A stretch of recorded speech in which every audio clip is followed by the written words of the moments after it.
അടുത്ത നമ്മൾ നോക്കാൻ പോകുന്നത് absolute thermodynamic temperature scale. Absolute thermodynamic temperature സ്കെയിലിനകത്ത് വരുന്നതെന്ന് വെച്ച് കഴിഞ്ഞാൽ അബ്സല്യൂട്ട് ടെമ്പറേച്ചർ തെർമോഡൈനാമിക് സ്കെയിൽ എന്ന് വെച്ചാൽ കെൽവിന്, പിന്നെ അതിൻ്റെ അകത്ത് 273.16 കെൽവിനില്ലേ, ഡിഗ്രി സെൽഷ്യസ്. അപ്പോൾ അതിൻ്റെ കാര്യങ്ങളൊക്കെയാണ്, അതിൻ്റെ ടേംസും കാര്യങ്ങളൊക്കെയാണ് നമ്മൾ ഇതിൻ്റെ അകത്ത് ഡീൽ ചെയ്യുന്നത്. Okay. Efficiency of a heat engine. ഒരു ഹീറ്റ് എഞ്ചിൻ്റെ എഫിഷ്യൻസി എന്ന് വെച്ച് കഴിഞ്ഞാൽ എന്താണ്? അതിൻ്റെ വർക്ക് ഔട്ട്പുട്ട് ബൈ ഈ ഹീറ്റ് ഇൻപുട്ട് അല്ലേ, net work output by heat input. അപ്പോൾ നമുക്ക് അങ്ങനെ വർക്ക് ഔട്ട്പുട്ട് എന്ന് വെച്ചാൽ Q1 - Q2 / Q1 നമ്മൾ ഓൾറെഡി ചെയ്തിട്ടുണ്ട്. പിന്നെ അത് എഫിഷ്യൻസി ഓഫ് ഹീറ്റ് എഞ്ചിൻ എന്ന് പറയുന്നത് എന്താണ്? 1 - Q2 / Q1. 1 - Q2 / Q1 ആണ് efficiency of a heat engine എന്ന് വെച്ച് കഴിഞ്ഞാൽ. For a reversible heat engine, ഒരു reversible heat engine reservoir temperature levels are same. Reversible heat എഞ്ചിന് എന്ന് വെച്ച് കഴിഞ്ഞാൽ അതിൻ്റെ റിസർവോയർ ടെമ്പറേച്ചർ ലെവൽ എന്ന് വെച്ചാൽ സെയിം ആയിരിക്കണം. And it is independent of the working fluid. എന്താണ് അതിൻ്റെ വർക്കിംഗ് ഫ്ലൂയിഡ്? ഇപ്പോൾ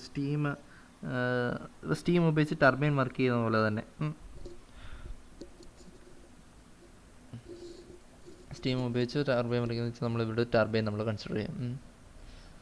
ഇവിടെ നമ്മൾ സ്റ്റീം ഇൻപുട്ട് കൊടുത്തു, സ്റ്റീം ഔട്ട് കിട്ടി, സ്റ്റീം ഔട്ട്പുട്ട് നമ്മൾ വന്നു. ഇതിൽ നമുക്ക് എന്ത് കിട്ടി? നമുക്ക് വർക്ക് ഏതാണ് നമ്മുടെ ഈ ഒരു വസ്തു നമ്മൾ റൊട്ടേറ്റ് ചെയ്തു. ഇവിടെ കിട്ടുന്ന Q തന്നെ ആയിരിക്കും ഇവിടെ കിട്ടുന്ന Q2 അല്ലേ. Q1 ഉം Q2 സെയിം ആയിരിക്കും എന്നാണ് ഇവിടെ പറയുന്നത്. ഇൻപുട്ട് കൊടുക്കുന്ന സെയിം ആയിരിക്കും എന്നാണ് പറയുന്നത്. ഇവിടെ എന്താ പറയുന്നത്? ഇവിടെ ഉപയോഗിച്ച സ്റ്റീമിന് പ്രസക്തിയില്ല. ഓൾറെഡി ഇവിടെ Q1 Q2 ഓൾറെഡി നമുക്ക് കിട്ടുന്നുണ്ടെങ്കിൽ ഇതെങ്ങനെ കിട്ടുന്നു എന്ന് പറയുന്നതിൽ കാര്യമില്ല. ആ സ്റ്റീമിന്, വർക്കിംഗ് ഫ്ലൂയിഡിന് ഇവിടെ യാതൊരു വിധത്തിലുള്ള എഫക്റ്റും ഇല്ല എന്നാണ് നമ്മളിവിടെ പറയുന്നത്. The efficiency will only depend on T1 and T2 എന്ന് വെച്ച് കഴിഞ്ഞാൽ ഇതിൻ്റെ അകത്ത് ടെമ്പറേച്ചർ, ഇതിൻ്റെ അകത്ത് Q1 ടെമ്പറേച്ചറും Q2 ടെമ്പറേച്ചറിൻ്റെ മാത്രമേ ഡിപ്പെൻഡ് ചെയ്യുന്നുള്ളൂ. അപ്പോൾ നമുക്ക് ഡിപ്പെൻഡ് ചെയ്യുന്നുള്ളൂ എന്നുള്ളതിൽ നമ്മൾ ഒന്നുകൂടെ ചെയ്തു കഴിഞ്ഞ് കഴിഞ്ഞാൽ നമ്മൾ പറഞ്ഞു വർക്കിംഗ് ഫ്ലൂയിഡിൻ്റെ ഡിപ്പെൻഡ് ചെയ്യുന്നില്ല നമ്മൾ പറഞ്ഞു. അതുകൊണ്ട് നമുക്ക് എങ്ങനെ പറയാം? ഇതിൻ്റെ ടെമ്പറേച്ചറിൻ്റെ മാത്രം, അകത്തോട്ട് കയറുന്ന അതിൻ്റെ ടെമ്പറേച്ചറും പുറത്തോട്ട് ഇറങ്ങുന്ന ടെമ്പറേച്ചറിനെ മാത്രമേ അത് ഡിപ്പെൻഡ് ചെയ്യുന്നുള്ളൂ എന്ന് നമ്മൾ പറയുന്നു. റിസർവോയർ ടെമ്പറേച്ചറിൻ്റെ ഇപ്പം ഇതിങ്ങനെ വെച്ചു. അപ്പോൾ ഇവിടെ വെച്ച് കഴിഞ്ഞാൽ ഓക്കെ, ഇതെന്ന് വെച്ച് നമ്മുടെ എന്താണ്? ഇതെന്ന് വെച്ച് കഴിഞ്ഞാൽ നമ്മുടെ സോഴ്സ്. ഇതെന്ന് വെച്ച് കഴിഞ്ഞാൽ സോഴ്സിൽ നിന്നും നമ്മുടെ സ്റ്റീം ഇറങ്ങി വന്നു, സ്റ്റീം നമുക്ക് വർക്ക് ഔട്ട്പുട്ട് കിട്ടി. അത് സ്റ്റീം പിന്നെ എന്ത് ചെയ്തു? അതിൽ നമുക്ക് എന്ത് ചെയ്തു? നമ്മുടെ സിങ്കിലേക്ക് തിരിച്ചു വന്നു. അപ്പം സോഴ്സ് എന്ന് വെച്ചാൽ T1, ഇത് സ്മോൾ T1, അതെന്ന് വെച്ചാൽ small T2, T1 T2. Okay, അതാണ് ഇവിടെ പറഞ്ഞേക്കുന്നത്. The efficiency will only depend on T1 and T2. ആ T1 ഈ T2 ആണ് നമ്മളിവിടെ എഴുതിയേക്കുന്നത്. അപ്പോൾ അതിനെ നമ്മൾ ഒന്നുകൂടെ എഴുതി കഴിഞ്ഞാൽ നമുക്ക് എന്താ പറയും? Eta R efficiency of reversible heat engine is a function of T1-ൻ്റെയും T2-ൻ്റെയും ഫംഗ്ഷൻ കൊണ്ട് മാത്രം ആണ് അതൊരു റിവേഴ്സിബിൾ ഹീറ്റ് എഞ്ചിൻ നമ്മൾ പറഞ്ഞു. എന്ന് വെച്ച് കഴിഞ്ഞാൽ ഇവിടുത്തെ T1-നെയും T2-നെയും ഡിപ്പെൻഡ് ചെയ്തുകൊണ്ട് മാത്രമാണ് അതൊരു റിവേഴ്സിബിൾ ഹീറ്റ് എഞ്ചിനായിട്ട് പ്രോപ്പറായിട്ട് ആക്ട് ചെയ്യുന്നത്. അപ്പോൾ ഓൾറെഡി ഈ എന്താണ് ഈറ്റ എഫിഷ്യൻസി റിവേഴ്സിബിളിൻ്റെ ഇക്വേഷൻ നമ്മൾ മുകളിൽ എഴുതിയിട്ടുണ്ട് അല്ലേ. 1 - Q2 / Q1 നമ്മൾ എഴുതിയിട്ടുണ്ട്. അപ്പം 1 - Q2 / Q1 നമ്മൾ എഴുതി. അപ്പം അതിൻ്റെ function function of T1 and T2 നമ്മൾ എഴുതി വെച്ചു. നമ്മൾ ആ ഇക്വേഷൻ ഒന്നുകൂടെ നമ്മൾ റീഅറേഞ്ച് ചെയ്തതേ ഉള്ളൂ. അപ്പം ഇനി let's consider 2 reversible heat engine. നമുക്ക് 2 റിവേഴ്സിബിൾ ഹീറ്റ് എഞ്ചിനെ നമ്മൾ കൺസിഡർ ചെയ്യുകയാണ്. Engines E1 receiving heat from heat source T1 എന്ന് പറയുന്ന ഹീറ്റ് സോഴ്സിൽ നിന്നും വർക്ക് ചെയ്യുന്നതാണ് നമ്മുടെ engine E1. And rejecting heat to T2 എന്ന് പറയുന്ന സിങ്കിലേക്ക് അതിനെ ഹീറ്റ് റിജക്റ്റ് ചെയ്യുന്നു. T2 to E2 which in turns rejects heat to sink T3. അപ്പോൾ എന്താ പറയുക? ആ സിങ്കിലേക്ക് അത് വന്നു, ആ സിങ്കിൽ നിന്നും അത് വീണ്ടും ഒരു സോഴ്സായിട്ട് ആക്ട് ചെയ്തിട്ട് E2 എന്ന് പറയുന്ന എഞ്ചിനിലേക്ക് അത് വീണ്ടും അപ്ലൈ ആവുന്നു. അപ്പോൾ അത് നമുക്ക് അപ്ലൈ ആകുമ്പോൾ നമുക്ക് കിട്ടുന്ന വർക്ക് ഇവിടെ എഴുതിയിട്ടുണ്ട്. ആദ്യത്തെ വർക്ക് നമ്മൾ എഴുതിയിട്ടുണ്ട്. Q1 / Q2 എന്ന് വെച്ച് കഴിഞ്ഞാൽ എന്താണ്? Q1 / Q2 എന്തൊക്കെ പറഞ്ഞു? നമ്മൾ ഓൾറെഡി പറഞ്ഞു റിസർവോയറിൻ്റെ ടെമ്പറേച്ചറിനെ മാത്രമേ ഇവിടെ ഡിപ്പെൻഡ് ചെയ്യുന്നുള്ളൂ. അപ്പം it is A function of T1 and T2 എന്ന് പറയാം. അതാണ് Q1. Q1 by Q2 is a function of T1 by T2. അപ്പോൾ നമുക്ക് വേറെ എന്താ പറയും, ഇവിടെ ഒരു കാര്യം പറയാമല്ലോ, എന്താണ് നമുക്ക് Q2 by Q3 is equal to, അപ്പോൾ നമുക്കിവിടെ നമ്മൾ പറഞ്ഞു Q1 by Q2 is equal to function of എന്തിൻ്റെ ഫംഗ്ഷനാണ്, T1, T2 എന്ന് നമ്മൾ പറഞ്ഞു. ഇനി അടുത്ത താഴത്ത് E2ൻ്റെ കേസിൻ്റെ അത് എങ്ങനെ വരും, E2ൻ്റെ കേസ് എന്ന് കഴിഞ്ഞാൽ നമ്മൾ Q2 by Q3 is equal to is a function of എന്തിൻ്റെ ഫംഗ്ഷനാണ് വരുന്നത്, ഫംഗ്ഷൻ ഓഫ് T2ൻ്റെയും T3യുടെയും ഫംഗ്ഷൻ. അപ്പം T2, T3 അല്ലേ, T1, T2, T2, T3. അപ്പോൾ അത് നമ്മൾ എഴുതി വെച്ചു. നമ്മൾ അതേപോലെ കാര്യങ്ങൾ എഴുതി വെച്ചു. E1 and E2 together constitute another heat engine E3 which is operating between T1 and T3. അപ്പോൾ ഇത്രയും നമുക്ക് എഴുതാമെങ്കിൽ നമുക്ക് ഇതിൻ്റെ കാര്യം പറയാമല്ലോ. ഇതിൻ്റെ കാര്യം എന്താണ്, Q1 by Q3 എന്ന് വെച്ച് കഴിഞ്ഞാൽ Q3 is a function of ഏതിൻ്റെയാണ്, T3, T1, T3 എൻ്റെ ഏതാണ് അതിൻ്റെ ഫംഗ്ഷനാണ് എന്താണ് Q1 by Q3 എന്ന് പറയുന്നത് അല്ലേ. ഇത് രണ്ടും എഴുതാമെങ്കിൽ ഇത് എഴുതാമല്ലോ, അത്രയേ ഉള്ളൂ. അപ്പോൾ നമ്മൾ ആ ഇക്വേഷൻസ് എല്ലാം നമ്മളവിടെ എഴുതി വെച്ചു. ഇനി നമ്മൾ പറയണം Q1 by Q3 is equal to function of T1 by T3 എന്ന്. Q1 by Q2നെ നമുക്ക് ഒന്നുകൂടെ ഒന്ന് റീഅറേഞ്ച് ചെയ്ത് കഴിഞ്ഞാൽ Q1 by Q3 by Q2 by Q3 നമുക്ക് എഴുതി വയ്ക്കാൻ പറ്റും. അത് അതിൻ്റെ റിലേഷൻ വെച്ചിട്ട് നമുക്ക് എഴുതി വയ്ക്കാൻ പറ്റും. Q1 by Q2 is equal to Q1 by Q3 അല്ലേ, Q1 by Q3 by വെറുതെ ഇതിൻ്റെ പാർട്ടെന്ന് വെച്ച് കഴിഞ്ഞാൽ അതിൻ്റെ total Q1 by Q3 divided by അതിൻ്റെ പാർട്ട്, മറ്റേ ബാക്കിയുള്ളതിൻ്റെ പാർട്ട് മാത്രം ഡിവൈഡ് ചെയ്ത് കളഞ്ഞു. നമുക്ക് മേളത്തേൻ്റെ കിട്ടും. അതാണ് അവിടെ ഉദ്ദേശിച്ചേക്കുന്നത്. ആ റിലേഷൻ അങ്ങ് കിട്ടി, അത്രേ ഉള്ളൂ. ഓക്കെ, അപ്പോൾ Q1 by Q2 is equal to function of T1, T2. ഇത് ഫംഗ്ഷൻ ഓഫ് T1, T2 നമ്മൾ ആ സാധാരണ രീതിയിൽ അതാണ് Q1നെയും Q2 മേളിൽ നമ്മൾ എഴുതിയിട്ടുണ്ട് ഫംഗ്ഷൻ ഓഫ് T1, T2. അപ്പോൾ നമുക്ക് എന്താണ് Q1, Q3യുടെ കാര്യം നമ്മൾ എഴുതുക, T1, T3, function of T1, T3, function of T2, T3. Okay, അത് നമ്മൾ എഴുതി വെച്ചു. T1, T2, T3 R randomly chosen. ഇവിടെ നമ്മൾ സ്പെസിഫിക് വാല്യൂസ് ഒന്നും കൊടുക്കുന്നില്ല. ഇതിവിടെ നമ്മൾ പറയുന്നത് ഇവിടുത്തെ T1നും T2നും T3ക്കും എന്താണ് ഒരു അതൊരു റാൻഡം ആയിട്ട് നമ്മൾ സെലക്ട് ചെയ്തേക്കുന്നതാണ് നമ്മളിവിടെ പറയുന്നത്. പിന്നെ ഇത് റിവേഴ്സിബിൾ ആകുമ്പോൾ എന്താണ് T1, T2, T3 എല്ലാം എന്തായിരിക്കും, സെയിം ആയിരിക്കും അല്ലേ. Okay, Q1 by Q2 depends only on T1 and T2. Q1 by Q2 depends only on T1ൻ്റെയും T2ൻ്റെ ഫംഗ്ഷൻ ഓഫ് T1, T2 നമ്മൾ ഓൾറെഡി എഴുതിയിട്ടുണ്ട്. And it is independent of T3. അപ്പോൾ നമുക്ക് എന്ത് ചെയ്യാം, നമുക്ക് അവർ പറയുന്നത് എന്താണെന്ന് വെച്ച് കഴിഞ്ഞാൽ Q1 by Q2 എന്ന് വെച്ച് കഴിഞ്ഞാൽ T1നെയും T2വിനെയും മാത്രമേ ഡിപ്പെൻഡ് ചെയ്യുന്നുള്ളൂ. പക്ഷേ നമ്മൾ എന്തിനാണ് നമ്മളിവിടെ T3ൻ്റെ കാര്യം, അപ്പം എന്താണ് Q1 by Q2 is independent of T3 അല്ലേ.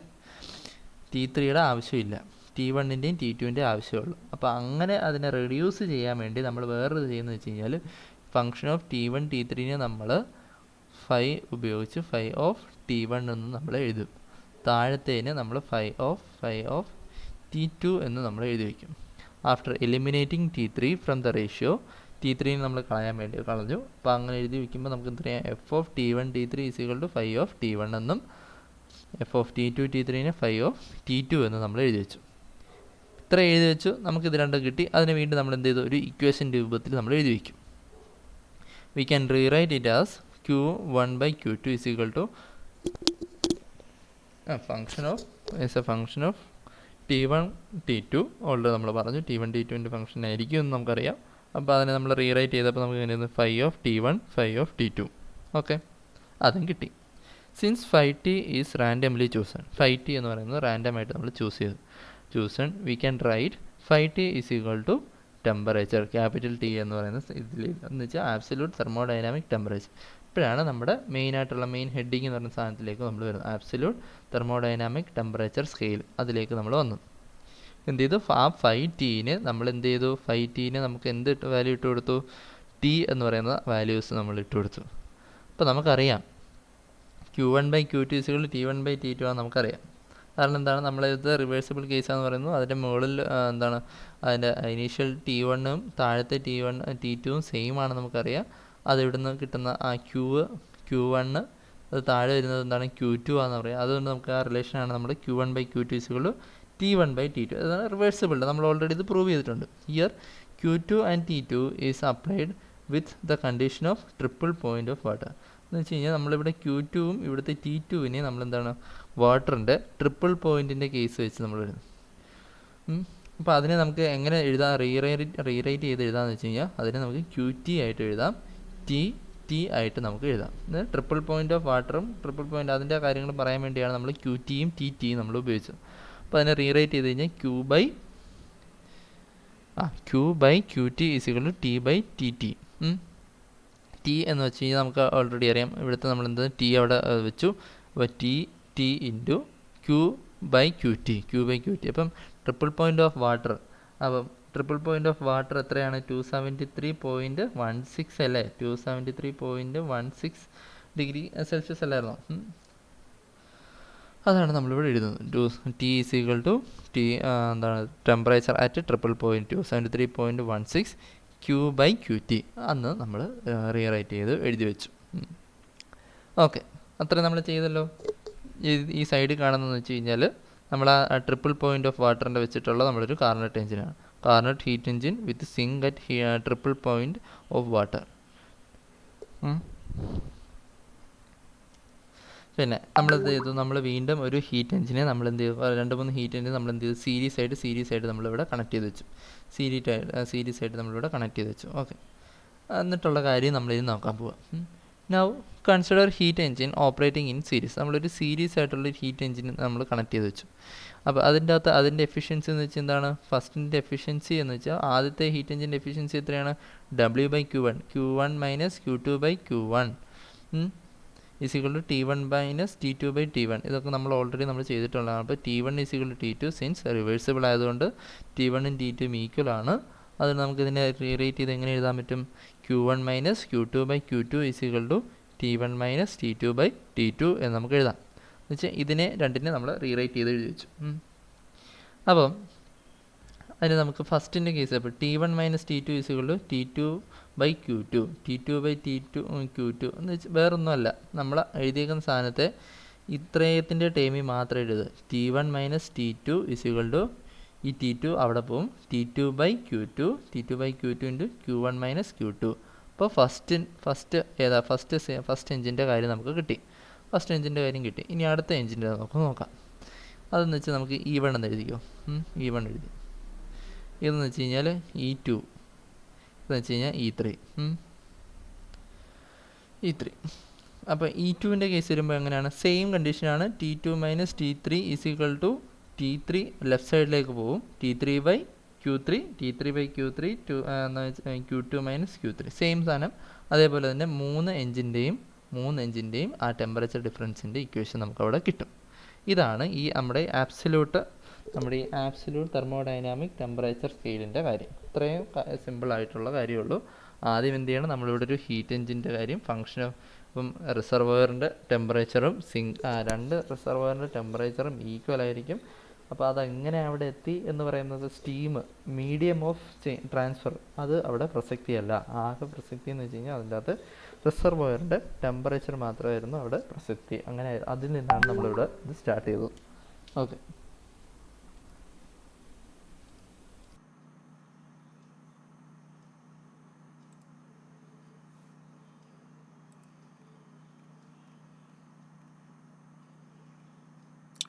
നമുക്കിനി അടുത്തത് ക്ലോഷ്യസ് തിയറത്തിന് നമ്മളായിരുന്നു നോക്കാം.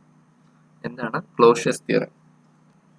ഓക്കെ, നമ്മൾ ക്ലോഷ്യസ് സ്റ്റേറ്റ്മെന്റിനെ കുറിച്ചൊക്കെ നമ്മൾ പഠിച്ചിരുന്നു. അതേപോലെ ഇനി അതിന്റെ ക്ലോഷ്യസ് തിയറം എന്താണെന്നാണ് നമ്മൾ നോക്കാൻ പോകുന്നത്. ഇനി നമുക്ക് ക്ലോഷ്യസ് തിയറത്തിന്റെ അകത്ത് ഇവിടെ ചെയ്യാൻ പോകുന്നത് വെച്ച് കഴിഞ്ഞാൽ, ഞാനിവിടെ ഒരു PV ഗ്രാഫിന്റെ അകത്ത് ഒരു സൈക്ലിക് പ്രോസസ്സ് എടുത്തു. ഇതൊരു സൈക്ലിക് പ്രോസസ്സ് എന്ന് വെച്ചാൽ ഈ കാണുന്നൊരു സൈക്ലിക് പ്രോസസ്സ് ആയിട്ടാണ് നമ്മളിവിടെ എടുത്തേക്കുന്നത്. ആ ഒരു സൈക്ലിക് പ്രോസസ്സ് എടുത്തു.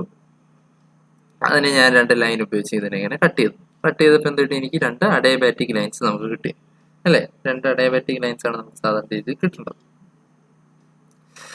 ഓക്കെ, 2 അഡയബാറ്റിക് ലൈൻസ് കിട്ടി. നമ്മുടെ സാധാരണ രീതിയിലൊരു കാർനറ്റ് എഞ്ചിൻ്റെ ഒരു സിമ്പിൾ ഡയഗ്രാമാണ് ഇവിടെ കാണിച്ചിരിക്കുന്നത്.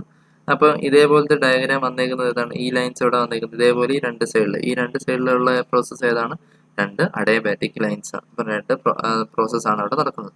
അപ്പോൾ ഇവിടെ നടക്കുന്ന ഒരു ലൈന് ഇതിനെ നമ്മൾ എന്ത് പറയും? ഇവിടെ നടക്കുന്ന ലൈൻ എന്താണ്? ഐസോതെർമൽ പ്രോസസ്സായിട്ട് നമ്മൾ എടുക്കും. ഓക്കെ, ഇത്രയും നിങ്ങൾ അറിഞ്ഞിരുന്നു. ഹിയർ വി ഡിവൈഡ്, ഞാൻ എന്ത് ചെയ്യാൻ പോകുന്നത് വെച്ച് കഴിഞ്ഞാൽ ഇവിടെ ഇരിക്കുന്ന ആ ഒരു സൈക്ലിക് പ്രോസസ്സിനെ ഇൻറ്റു നമ്പർ ഓഫ് കാർണറ്റ് സൈക്കിളായിട്ട് ഡിവൈഡ് ചെയ്യാൻ പോകുക.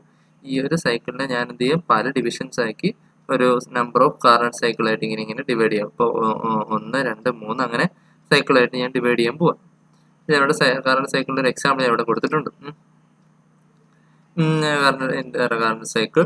പിന്നെ അതിൻ്റെ അകത്ത് വെച്ച് കഴിഞ്ഞാൽ ഈ മേളിൽ കാണുന്ന ഈ ലൈൻ എന്താണ്, 2 ഐസോതെർമൽ പ്രോസസ്സ്. ഇവിടെ ഇങ്ങനെ ഒരു ലൈൻ വരുന്ന ഐസോതെർമൽ, താഴേക്കൂടെ ഇങ്ങനെ ഒരു ലൈൻ വരുന്നത്, അത് 2 ഐസോതെർമൽ പ്രോസസ്സും 2 അഡിയബാറ്റിക് പ്രോസസ്സും ആണ് എന്തിനുള്ളത്, ഒരു കാർണറ്റ് സൈക്കിളിനുള്ളത് കേട്ടോ. അത് ഓർത്തിരിക്കണം. ഏതെങ്കിലും ഒരു എക്സാമിൽ ചോദിക്കും ഒരു കാർണറ്റ് സൈക്കിളിന് ഏതൊക്കെ പ്രോസസ്സാണുള്ളതെന്ന് വെച്ച് കഴിഞ്ഞാൽ 2 ഐസോതെർമലും 2 അഡിയബാറ്റിക്കും ഉണ്ട്.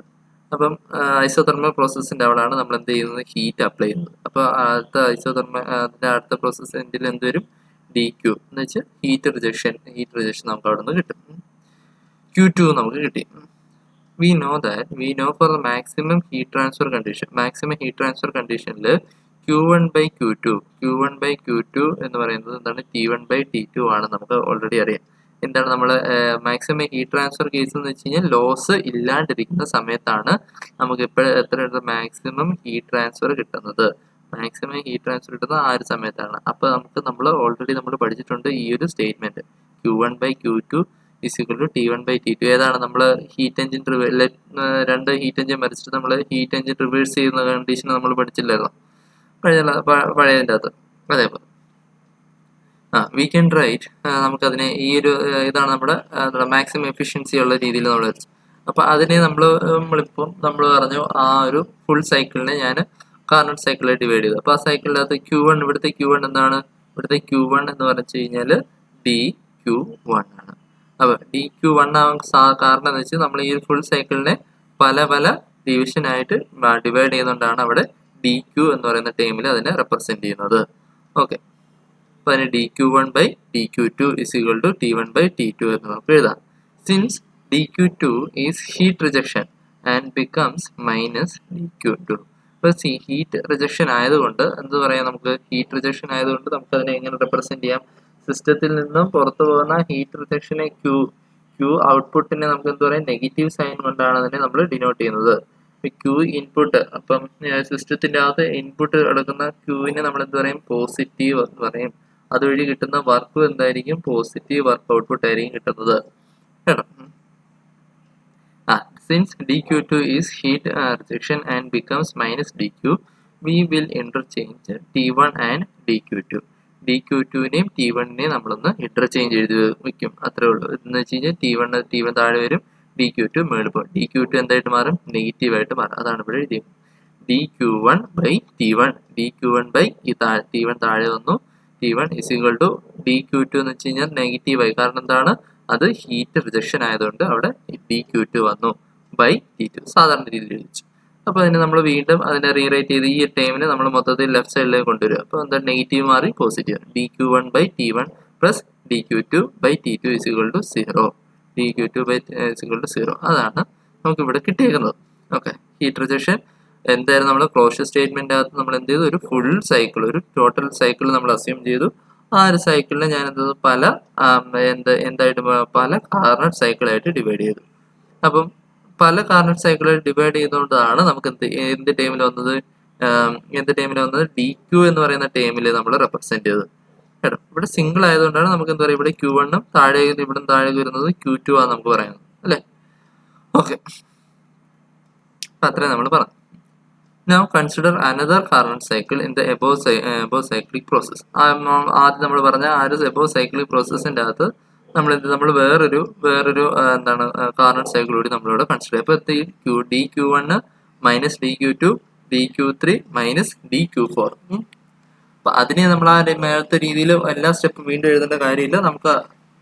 നമുക്കറിയാം ആ സ്റ്റെപ്പ് എങ്ങനെ വരും, DQ3/T3 + DQ4/T4 = 0 എന്ന് നമുക്ക് കിട്ടും. ഓക്കെ, കിട്ടിയല്ലോ.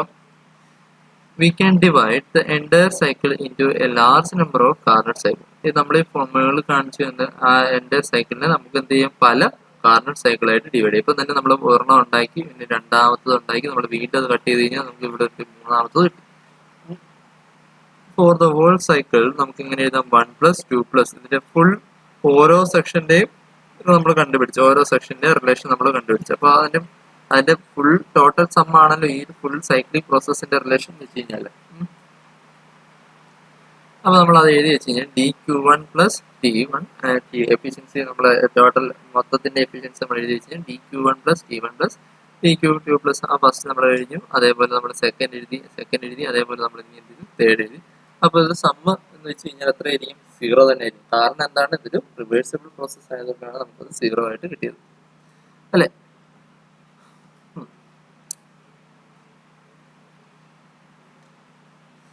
അപ്പം നമുക്ക് എന്ത് integral of dq/dt is equal to 0 ആയിട്ട് നമുക്ക് കിട്ടും. Since it is A cyclic process V can right it cyclic integral of dq/t is A dq/t എന്ന് വെച്ച് കഴിഞ്ഞാൽ എന്താണ്? 0 ആയിട്ട് നമുക്ക് കിട്ടി.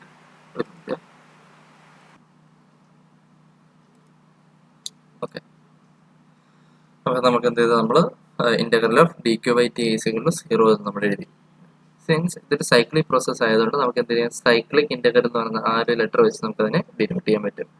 The cyclic integral of dq/t for a reversible cycle is equal to 0. This is called as Clausius theorem. എന്ന് വെച്ച് കഴിഞ്ഞാൽ സൈക്ലിക് ഇന്റഗ്രൽ ഓഫ് എന്താണ്? dq/t for a reversible cycle. ഒരു റിവേഴ്സിബിൾ സൈക്കിളിന് അതിന്റെ സൈക്ലിക് ഇന്റഗ്രൽ എന്ന് വെച്ച് കഴിഞ്ഞാൽ എത്രയായിരിക്കും? 0 തന്നെ ആയിരിക്കും. അതിനെയാണ് നമ്മൾ എന്താ പറയുന്നത്? Clausius theorem. ഇത് ഭയങ്കര സിമ്പിൾ ആണ്. എന്ന് വെച്ച് കഴിഞ്ഞാൽ നമ്മൾ ആദ്യത്തെ ഒരെണ്ണത്തിന്റെ കേസ് എടുത്തിട്ട് നമ്മൾ എന്താ dq/dq1 ആ ഒരു റിലേഷൻ ഇട്ട് നമ്മൾ എന്താണ് നമ്മുടെ എഫിഷ്യൻസി റിലേഷൻ w/q1 അല്ലായിരുന്നോ? അപ്പൊ അതിന്റെ ആ ഒരു റിലേഷൻ ഒക്കെ വെച്ച് നമ്മൾ വളരെ സിമ്പിൾ ആയിട്ട് നമ്മൾ ചെയ്തിരുന്നതാണത്. ഓക്കെ, ഇതിന്റെ അകത്ത് പറയുമ്പോൾ നമ്മൾ എന്ത് ഉപയോഗിച്ച് നമ്മൾ മാക്സിമം ഹീറ്റ് ട്രാൻസ്ഫർ കിട്ടുന്ന എപ്പോഴാണ്? q1/q2 = t1/t2. നമ്മൾ ഓൾറെഡി നമ്മളത് പഠിച്ചിട്ടുള്ളതാണ്. എന്താണ് റിവേഴ്സ് ഹീറ്റ് ട്രാൻസ്ഫർ സൈക്കിൾ നമ്മൾ ഉപയോഗിച്ച് കഴിഞ്ഞാലുള്ള എഫക്റ്റ് എന്നൊക്കെ പറഞ്ഞ് നമ്മൾ ഓൾറെഡി നമ്മളത് പഠിച്ചതാണ്. അപ്പോൾ ഇത് അത്രയും നമ്മൾ അങ്ങ് എഴുതി വെച്ചാൽ മതി. Since it is A cyclic process V can right it as cyclic integral of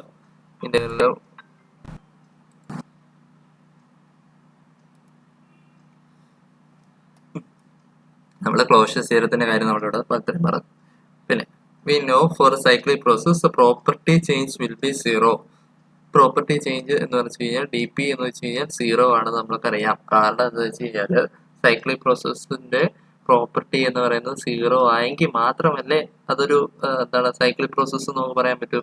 കാരണം എന്താണ്, നമുക്ക് എങ്ങനെ പറയാം, നമുക്ക് ഈ ഇങ്ങനെ ഒരു പ്രോസസ്സ് വന്നു, അതിൻ്റെ അകത്ത് അതിന്റെ P1 അതിന്റെ എക്സാമ്പിൾ നമ്മൾ താഴെ എഴുതുന്നുണ്ട്. P1 P2 അത് തിരിച്ച് എന്താണ് അതിന്റെ P1 വന്നു. അപ്പം ഓൾമോസ്റ്റ് ഇതൊരു റിവേഴ്സിബിൾ ആവണമെങ്കിൽ ഇവിടുത്തെ ഇതും എന്തായിരിക്കും? അത് രണ്ടും സെയിം ആയിരിക്കും.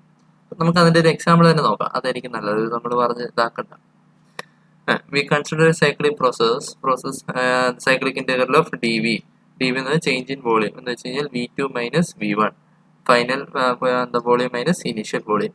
Since it's a cyclic process, ഇതൊരു സൈക്ലിക് പ്രോസസ് ആയതുകൊണ്ട് നമുക്ക് എങ്ങനെ പറയാം ഇതിനെ? ഈ v1ഉം ഈ v2 എന്ന് പറയുന്നത് 0 ഈക്വൽ ആണെന്ന് പറഞ്ഞുകൊണ്ട് നമുക്ക് അത് v1ഉം v2ഉം ഈക്വൽ ആണെങ്കിൽ നമുക്ക് എങ്ങനെ എഴുതാം? v1 - v2 എന്നോ അല്ലെങ്കിൽ v2 - v2 എന്നോ നമുക്ക് എഴുതിക്കൂടെ? അപ്പൊ എന്തായി മാറി? v1 - v1 എന്ന് വെച്ച് കഴിഞ്ഞാൽ 0 ആയിട്ട് മാറി. ഇതൊരു സൈക്ലിക് പ്രോസസ് ആയതുകൊണ്ട്, അല്ലെ? അപ്പൊ നമുക്ക് എന്ത് ചെയ്യും? സൈക്ലിക് ഇന്റഗ്രൽ ഓഫ് dv എന്ന് പറയുന്നത് 0 കിട്ടി. അപ്പൊ നമുക്ക് എന്താ ഒരു പ്രോപ്പർട്ടി എന്ന് പറയുന്നത്. അപ്പം ഇതേപോലെ തന്നെയാണ് സൈക്ലിക് ഇന്റഗ്രൽ ഓഫ് dpയുടെ കാര്യം, അതും 0 ആണ്. അപ്പൊ എന്താണ് നമുക്ക് പറയുന്നത്? വോളിയം ഒക്കെ എന്താണ്? ഒരു പ്രോപ്പർട്ടിയാണ്. അപ്പൊ നമുക്ക് എന്താ പറയാം, ഒരു പ്രോസസ്സിന്റെ പ്രോപ്പർട്ടി ചേഞ്ച് എന്ന് വെച്ച് കഴിഞ്ഞാൽ അത് എത്രയായിരിക്കും? 0 ആയിരിക്കും. ഒരു സൈക്ലിക് പ്രോസസ്സിന്റെ കേട്ടോ, സൈക്ലിക് പ്രോസസ്സിന്റെ പ്രോപ്പർട്ടി ചേഞ്ച് എന്ന് വെച്ച് കഴിഞ്ഞാൽ 0 തന്നെ ആയിരിക്കും. പിന്നെ we proved any property change in the cyclic process will be 0 എന്ന് വെച്ച് കഴിഞ്ഞാൽ സൈക്ലിക് ഇന്റഗ്രൽ ഓഫ് dp എന്ന് വെച്ച് കഴിഞ്ഞാൽ 0 ആണെന്ന് നമ്മൾ പറഞ്ഞു. കാരണത്തിന് അതിനുള്ള ഡെറിവേഷനാണ് നമ്മളവിടെ ചെയ്തത്. സൈക്ലിക് ഇന്റഗ്രൽ P1 = P2 ആയിരിക്കും. അപ്പം ചേഞ്ച് ഇൻ പ്രഷർ ആണ്. P1 - P2 ആണ് ചേഞ്ച് ഇൻ പ്രഷർ എന്ന് വെച്ച് കഴിഞ്ഞാൽ dp. അപ്പൊ സൈക്ലിക് പ്രോസസ് പറയുമ്പോൾ P1 = P2. അപ്പം രണ്ടും സെയിം ആണെന്ന് നമുക്ക് 0 കിട്ടി. അങ്ങനെയാണ് നമുക്ക് ഇവിടെ പ്രോപ്പർട്ടി ചേഞ്ച് 0 ആയിട്ട് കിട്ടിയത് for a cyclic process. We got നമുക്കിത് കിട്ടിയല്ലോ. നമുക്ക് എന്ത് കിട്ടി? നമുക്ക് സൈക്ലിക് പ്രോസസ് 0 ആണെന്ന് കിട്ടി. അപ്പൊ നമുക്ക് ക്ലോഷ്യസ് തിയറത്തിന്റെ അത് എന്തോ കിട്ടി? അതും ഒരു സൈക്ലിക് പ്രോസസ്സിൽ ഒരു കാര്യം നമ്മൾ ചെയ്തൊരു കാര്യം നമുക്ക് പ്രൂവ് ചെയ്ത് വന്നപ്പോൾ എന്തെന്ന് കിട്ടി? അത് 0 ആണെന്ന് കിട്ടി. അപ്പൊ ഇനി നമ്മൾ എന്താ ചെയ്യേണ്ടതെന്ന് വെച്ച് കഴിഞ്ഞാൽ നമുക്കത് 0 ആണെന്ന് കിട്ടി. അപ്പൊ നമ്മൾ പറയണം ഈ ഒരു സാധനം അതിന്റെ പ്രോപ്പർട്ടി ആണെന്ന് നമ്മൾ പ്രൂവ് ചെയ്യണം. അതാണ് നമുക്ക് ഇനി ചെയ്യാനുള്ളത്. We got cyclic integral of dq by t is 0. So we need to prove that cyclic integral dq by t is a property of a system. നമുക്ക് എന്താ പറയാ? ആ dq by t എന്ന് വെച്ച് കഴിഞ്ഞാൽ cyclic integral of dq by t dt എന്ന് വെച്ച് കഴിഞ്ഞാൽ അതിന്റെ സിസ്റ്റത്തിന്റെ പ്രോപ്പർട്ടി ആണ് പ്രൂവ് ചെയ്യണം. നമുക്ക് എന്ത് കിട്ടി? പ്രോപ്പർട്ടി ആണെങ്കിൽ അതിന്റെ ആൻസർ എത്രയായിരിക്കും? 0 ആണെന്ന് നമുക്ക് കിട്ടി. അപ്പൊ നമുക്ക് ആദ്യം കിട്ടിയ എന്താണ്? dq by dt is equal to 0 എന്ന് കിട്ടി. അപ്പൊ 0 കിട്ടിയെങ്കിൽ ഇപ്പൊ നമുക്ക് ഇത് പ്രോപ്പർട്ടി ആണെന്ന് പ്രൂവ് ചെയ്യാലോ. അപ്പൊ for that we need to know the property of entropy. അതിന് നമുക്ക് ഇത് മനസ്സിലാക്കാൻ വേണ്ടിയാണ് നമ്മൾ ഇനി അടുത്തൊരു ടേം പ്രോപ്പർട്ടി ഓഫ് എൻട്രോപ്പി എന്ന് പറയുന്ന ആ ഒരു കൺസെപ്റ്റിലേക്ക് നമ്മൾ കയറുകയാണ്. ഇപ്പൊ എൻട്രോപ്പി എന്ന് പറയുന്നത് നമുക്ക് ഡിസോർഡർ ഓഫ് എലമെന്റ്സ് അല്ലെങ്കിൽ ഡിസോർഡർ ഓഫ് പാർട്ടിക്കിൾ നമുക്ക് ഇപ്പൊ ഇതിങ്ങനെ ഒരു ക്ലോസ്ഡ് ആയിട്ടുള്ള വസ്തുവാണ്. ആ വസ്തു അതിന്റെ എൻട്രോപ്പി ചേഞ്ച് എന്ന് വെച്ച് കഴിഞ്ഞാൽ അതിങ്ങനെ റാൻഡംനെസ് എന്നൊക്കെ നമ്മൾ പറയും, ഡിസോർഡർ എന്നൊക്കെ നമ്മൾ പറയും. ഇത്രയും വലുതായിട്ട് അതിന്റെ പാർട്ടിക്കിൾസ് തമ്മിലുള്ള ഡിസ്റ്റൻസും വ്യത്യാസം, അതാണ് ബേസിക്കലി എൻട്രോപ്പി കേട്ടോ.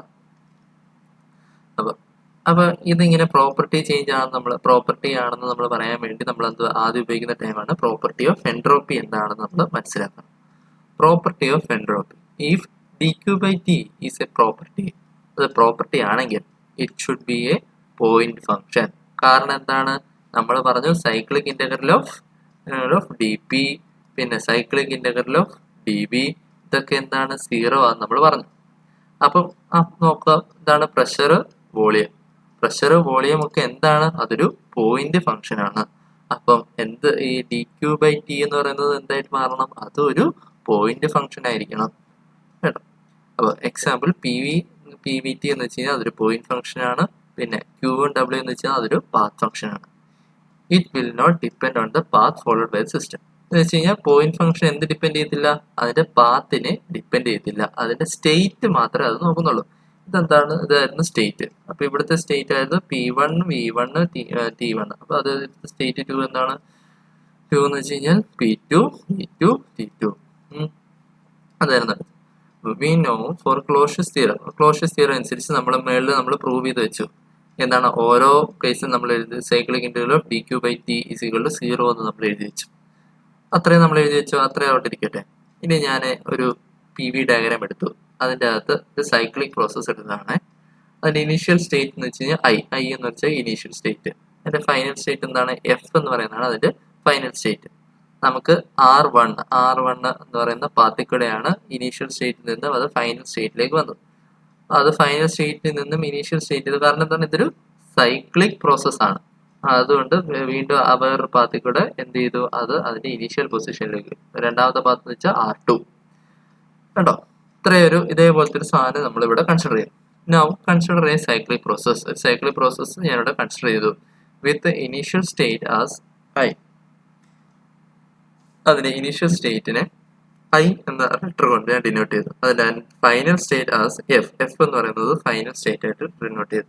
പിന്നെ R1 and R2 B the path function. R1 R2 എന്താണ്? അത് ഒരു പാത്ത് ഫംഗ്ഷൻ ആണെന്ന് നമ്മൾ പറഞ്ഞു. അത് R1 R2 എന്താണ്? ഒരു പാത്ത് ഫംഗ്ഷൻ ആണ്. We can write the Clausius theorem as. Clausius തിയറത്തിന് നമുക്ക് എന്താ പറയാം? Integral of cyclic integral of നമുക്ക് ക്ലോഷ്യസ് തിയറം R1 R2 ആ പാത്ത് രണ്ടെണ്ണം എഴുതി dq by t നമ്മൾ എഴുതി വെച്ചിട്ടുണ്ട് is equal to 0. നമ്മൾ നേരത്തെ വരച്ച ഈ ഒരു വസ്തുവിന്റെ എന്താണ് സൈക്ലിക് ഇന്റഗ്രൽ നമ്മൾ അതിന്റെ കേസ് ക്ലോഷ്യസ് തിയറം എഴുതി വെച്ച് കഴിഞ്ഞാൽ നമുക്ക് ഇങ്ങനെ കിട്ടും. ഓൾറെഡി നമുക്ക് dq by t cyclic integral dq by t is 0. ഇവിടെ നമ്മൾ പാത്തും കൂടെ സ്പെസിഫൈ ചെയ്ത്, ഏതൊക്കെ പാത്ത്? R1 R2 എന്ന് പറയുന്ന രണ്ട് പാത്ത് നമ്മൾ സ്പെസിഫൈ ചെയ്തു. ഇനി പാത്ത് നമ്മൾ സ്പെസിഫൈ ചെയ്ത് കഴിഞ്ഞ സ്ഥിതിക്ക് നമുക്ക് ഇനി നമ്മൾ ഇനീഷ്യലും ഫൈനൽ സ്റ്റേറ്റും വെച്ചുള്ള അതും ആ രീതിയിൽ നമ്മൾ ഇതിനെ എഴുതി വയ്ക്കാം. നമുക്ക് ഇങ്ങനെ integral of I initial state, final state, പിന്നെ R1 എന്താണ് as path dq/t plus integral of final to initial, തിരിച്ച് അതിന്റെ ഇനീഷ്യൽ സ്റ്റേറ്റിലേക്ക് പോവാ. ഏത് പാത്തുകൂടെ? R2 എന്ന പാത്തുകൂടെ. dq/t equal to 0. അതിനെ നമ്മൾ വീണ്ടും റീഅറേഞ്ച് ചെയ്ത് കഴിഞ്ഞാൽ ഈ ഒരു സാധനത്തിന്, ഈ ഒരു ടൈമിനെ ഞാൻ ഈ ലെഫ്റ്റ് സൈഡിലേക്ക്, റൈറ്റ് സൈഡിലേക്ക് കൊണ്ടുവന്നു. Integral of I to F dq/t equal to minus of integral of F -1 sign conversion, normal sign conversion R2 dq/t. അത് കിട്ടി. നമുക്കിനി എന്ത് ചെയ്യണം? അവിടെ കാണുന്ന ആ നെഗറ്റീവ് സൈൻ എനിക്കൊന്ന് റിമൂവ് ചെയ്യണം. അപ്പൊ അതിന് നമുക്ക് റിമൂവ് ചെയ്യാനുള്ള മാർഗം എന്താണെന്ന് വെച്ച് കഴിഞ്ഞാൽ, ഇവിടുത്തെ ഈ നെഗറ്റീവ് സൈനെ നമുക്ക് റിമൂവ് ചെയ്യാനുള്ള മാർഗം എന്താണെന്ന് വെച്ച് കഴിഞ്ഞാൽ, നമുക്ക് ഈ ഇന്റഗ്രലിന്റെ ലിമിറ്റിനെ ഒന്ന് ചേഞ്ച് ചെയ്താൽ മതി. ഇപ്പം ഇവിടുത്തെ ലിമിറ്റ് എന്നാ കിടക്കുന്നത്? F to I എന്നാ കിടക്കുന്നത്. അപ്പൊ അതിന്റെ ആ ഒരു സൈൻ മാറ്റണമെങ്കിൽ നമുക്ക് എന്ത് ചെയ്യാം? ഇവിടെ I to F എന്ന് ഇട്ടാൽ മതി കേട്ടോ. I to F നമുക്ക് ഇട്ടാൽ മതി. ഇപ്പൊ നമ്മൾ അതിന്റെ മൈനസ് മാറ്റി I to F dq/t equal to I to F integral I to F R2 dq/t. നിങ്ങൾ ശ്രദ്ധിക്കുക, ഇവിടുത്തെ എന്താണ്? അതിന്റെ പാത്ത് സെയിം ആണ്. I to F, sorry, path അല്ല, അതിന്റെ സ്റ്റേറ്റ് രണ്ട് സെയിം ആണ്. I to F ഇവിടെ I to F. പിന്നെ അവിടെ നമുക്ക് എന്ത് കിട്ടി? dq/tയും dq/tയും കിട്ടി. ഇവിടെയും ചേഞ്ച് ഇല്ല അല്ലെ? സൈനിനും ചേഞ്ച് ഇല്ല, ഒന്നിനും ചേഞ്ച് ഇല്ല. ഇവിടെ ആകെ വ്യത്യാസം എന്താണ്? ഇവിടുത്തെ R1 R2 പാത്തിന് മാത്രമേ ഇവിടെ വ്യത്യാസമുള്ളൂ. From this equation we can see that for both path dq/t are same. എന്ന് വെച്ച് കഴിഞ്ഞാൽ രണ്ട് പാത്തിന് എന്താണ്? dq/t പ്ലസ് dq/t തന്നെയാണ് രണ്ടിനും കിടക്കുന്നത് അല്ലെ? dq/t is independent, therefore നമുക്ക് എന്ത് പറയാം? dq/t എന്ന് വെച്ചാൽ independent of the path R1 and R2 എന്ന് നമുക്ക് പറയാം. അത്രയും നമുക്ക് കിട്ടി. That is it is A point function. നമുക്ക് എന്ത് കിട്ടിയ? അതൊരു പോയിന്റ് ഫംഗ്ഷൻ ആയിട്ട് നമ്മൾ പറഞ്ഞു. അപ്പൊ മനസ്സിലായോ എങ്ങനെയാണ് അത് പോയിന്റ് ഫംഗ്ഷൻ ആണെന്ന്? നമ്മൾ ഒന്നും ചെയ്തില്ല. ഇവിടെ കാണുന്ന വസ്തുവിനെ നമ്മൾ ആ പാത്തിന്റെ പേരില്, പാത്തിന്റെ അടിസ്ഥാനത്തിൽ രണ്ടായിട്ട് സെപ്പറേറ്റ് ചെയ്തിട്ടു. എന്നിട്ട് എന്ത് ചെയ്തു? ഇതിന് ഈ ഒരു ടൈമിന് ഞാൻ റൈറ്റ് സൈഡിലേക്ക് കൊണ്ടുവന്നു. അപ്പൊ അത് നെഗറ്റീവ് സൈൻ ആയി മാറി. ആ നെഗറ്റീവിനെ മാറ്റാൻ ഞാൻ എന്ത് ചെയ്തു? ആ ലിമിറ്റിനെ താഴെ നിന്ന് വീണ്ടും നോർമൽ രീതിയിൽ ഇനീഷ്യൽ ടു ഫൈനൽ എന്ന് പറഞ്ഞു. അപ്പൊ R2 രണ്ടിന്റെ പാത്തിന്റെ പേരിൽ നമ്മൾ അത് വെച്ചു. ഓക്കെ, അപ്പൊ നിങ്ങൾ നോക്കേണ്ടതെന്ന് വെച്ച് കഴിഞ്ഞാൽ രണ്ടും സെയിം സിമ്പിൾ ആണ്, സെയിം റേഞ്ച്, പോസിറ്റീവ് ആണ്, രണ്ടും പോസിറ്റീവ് ആണ്. ഇവിടെ ലിമിറ്റിന് വ്യത്യാസമുണ്ടോ? ലിമിറ്റിന് വ്യത്യാസമില്ല. രണ്ടും same. 1 to I to F ആണ്, ഇവിടെ I to F ആണ്. dq/t ആണ്, dq/t ഒരു വ്യത്യാസവും ഇല്ല. പാത്ത് മാത്രമേ ഉള്ളൂ വ്യത്യാസമുള്ളത്. അപ്പൊ പാത്തിനെ ഈ dq/t ഡിപ്പെൻഡ് ചെയ്യുന്നില്ല. അതാണ് നമ്മളിവിടെ പറഞ്ഞു തരുന്നത്. dq/t is independent of R1 and R2. അപ്പൊ പാത്തിനെ അവിടെ ഡിപ്പെൻഡ് ചെയ്യുന്നില്ല. അപ്പൊ നമുക്ക് പാത്തിനെ ഡിപ്പെൻഡ് ചെയ്യാത്ത വസ്തു ഏതാണ്? അതൊരു പോയിന്റ് ഫംഗ്ഷൻ ആണ്. So we can say that it is a property. That property is known as entropy. ആ ഒരു പ്രോപ്പർട്ടീനെയാണ് നമ്മൾ എൻട്രോപ്പി എന്ന് പറയുന്നത്. പിന്നെ നമ്മളിവിടെ പറയുന്നത് എന്ന് വെച്ച് കഴിഞ്ഞാൽ, ഇവിടെ dq/tനെ നമ്മൾ ചേഞ്ച് ഇൻ എൻട്രോപ്പി എന്നാണ് നമ്മൾ പറയുന്നത്. ചേഞ്ച് ഇൻ എൻട്രോപ്പി കാരണം എന്താണ്? ചേഞ്ച് ഇൻ എനർജിയാണ് ബേസിക്കലി ഇത് അല്ലെ? dq/t എന്ന് വെച്ച് കഴിഞ്ഞാൽ change in energy by temperature ആണ്. അപ്പൊ അത് നമുക്ക് എന്താ പറയാം? ചേഞ്ച് ഇൻ എൻട്രോപ്പി ആണ്. നമ്മൾ സാധാരണ entropy what is the entropy എന്ന് നമ്മൾ ഒരിടത്ത് നമ്മൾ കേട്ടിട്ടില്ല. What is change in entropy എന്നേ ക്വസ്റ്റ്യനിലെല്ലാം വരത്തുള്ളൂ. കാരണം എന്ന് വെച്ച് കഴിഞ്ഞാൽ നമ്മൾ ആദ്യത്തെ ക്ലാസ്സിലൊക്കെ നമ്മൾ തെർമോഡൈനാമിക് പ്രോസസ് ഒക്കെ നമ്മൾ പഠിച്ച സമയത്ത് നമ്മൾ എപ്പോഴും നമ്മൾ എന്ത് ചെയ്ത് ΔS എന്നൊക്കെ അല്ലേ നമ്മൾ പഠിച്ചിട്ടിരുന്നത്. ΔS അതൊക്കെ അല്ലേ നമ്മൾ ചെയ്തോണ്ടിരുന്നത്. ഓക്കെ, അതുകൊണ്ടാണ് നമ്മൾ എന്ത് പറയുന്നത്? എപ്പോഴും ഇതിനെ ചേഞ്ച് ഇൻ എൻട്രോപ്പി എന്ന് മാത്രമേ പറയത്തുള്ളൂ. ഈ ചേഞ്ച് ഇൻ എൻട്രോപ്പിനെ നമുക്ക് എങ്ങനെ എഴുതാം? Integral of I to F dq/t is equal to SF, entropy of final state minus entropy of initial state. അപ്പൊ അതിനെ നമുക്ക് എങ്ങനെ ഡിനോട്ട് ചെയ്യാൻ പറ്റും? ΔS എന്ന് പറയുന്ന സിമ്പിൾ ഉപയോഗിച്ച് നമുക്ക് ഡിനോട്ട് ചെയ്യാം. അതാണ് എൻട്രോപ്പി ചേഞ്ച് അഥവാ change in entropy.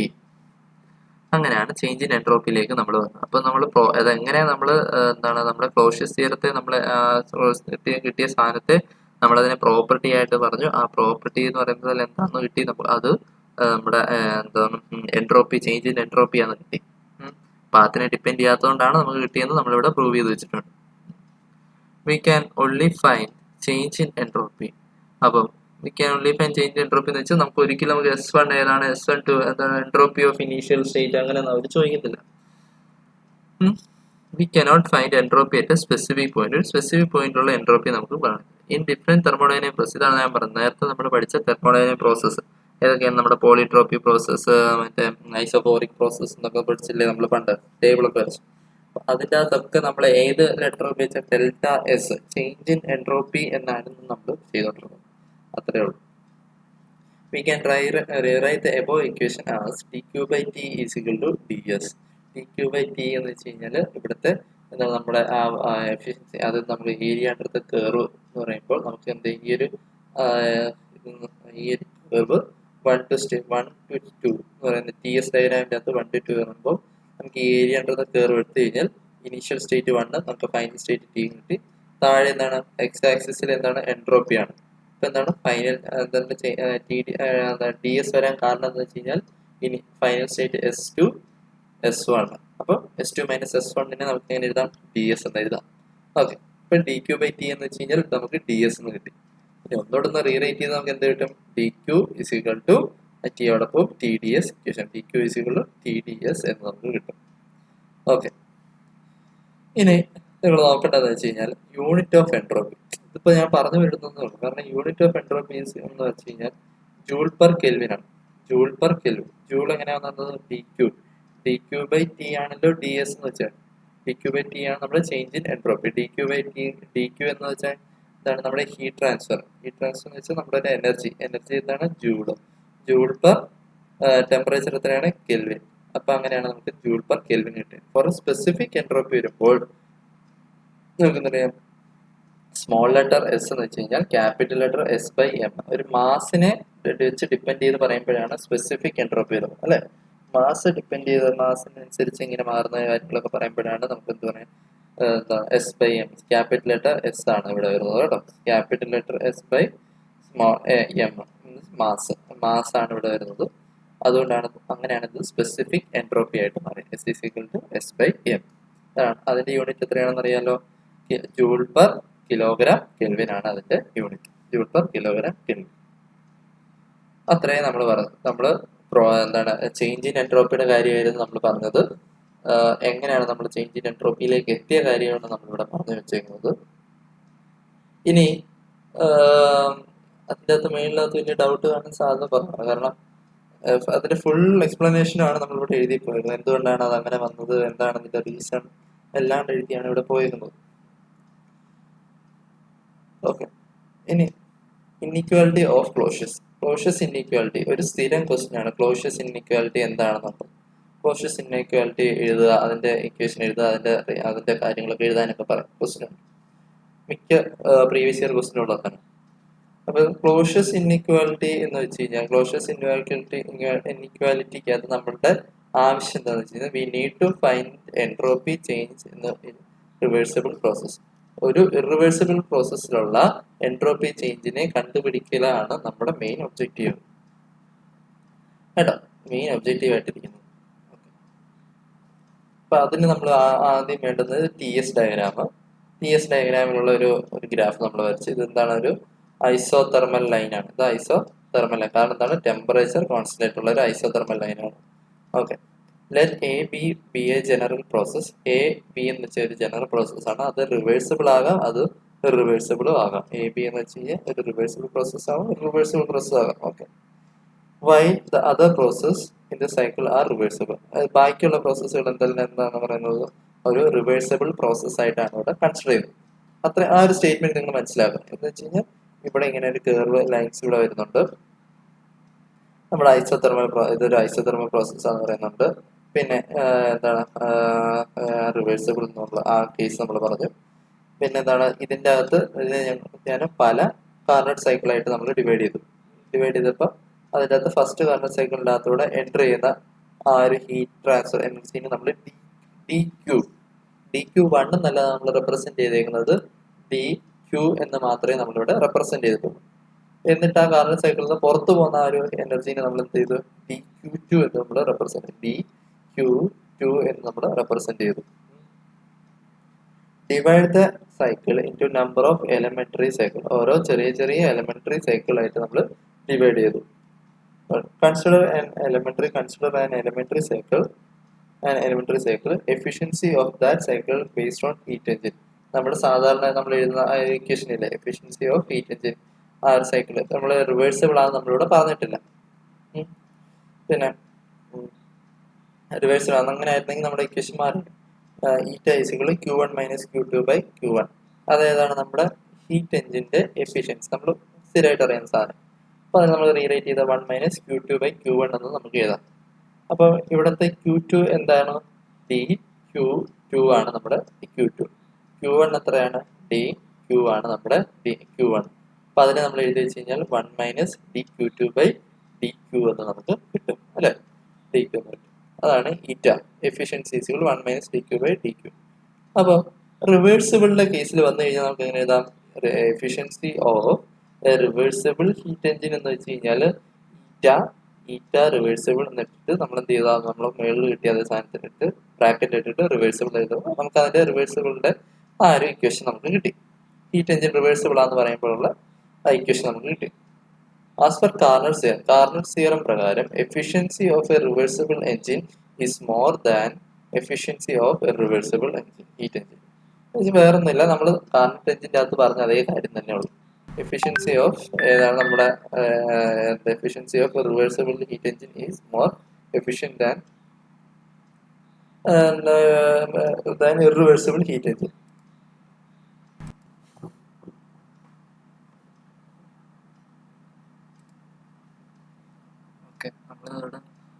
As per the Carnot theorem efficiency of reversible heat engine, നമ്മൾ കാർനറ്റ് തിയറത്തിൻ്റെ കാര്യം നമ്മൾ പറഞ്ഞത്.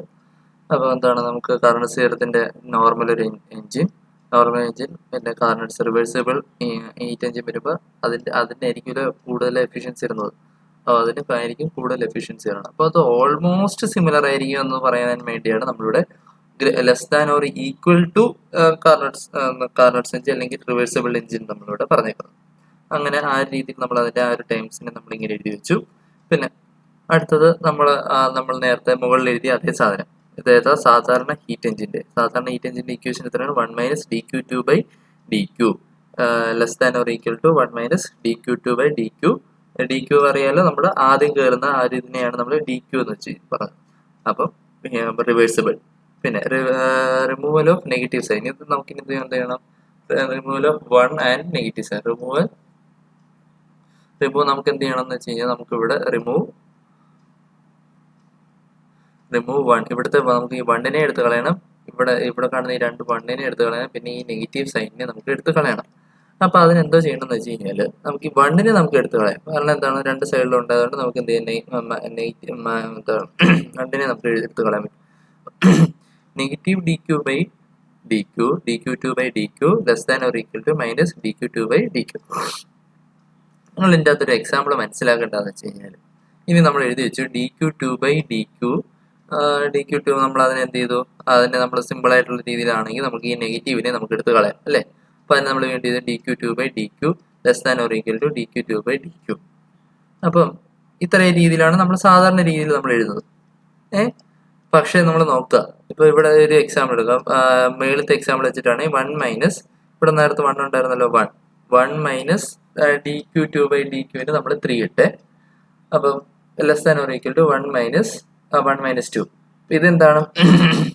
-1 തന്നെ. ഇവിടെ നമുക്ക് എന്ത് കിട്ടും? -2ഉം -1 കിട്ടും. -1 തന്നെ ആയിരിക്കണമല്ലോ നമ്മൾ ഇവിടുത്തെ ബിഗസ്റ്റ് വാല്യൂ എന്ന് വെച്ച് കഴിഞ്ഞാൽ അല്ലേ? കാരണം -1 ആയിരിക്കും അത്. അതുകൊണ്ട് നമുക്ക് ഈ സ്റ്റേറ്റ്മെന്റ് ശരിയാണ്, നെഗറ്റീവ് ഉള്ള സ്റ്റേറ്റ്മെന്റ് ശരിയാണ്. അപ്പോൾ -3 less than or equal to -2 അത് ശരിയാണ്.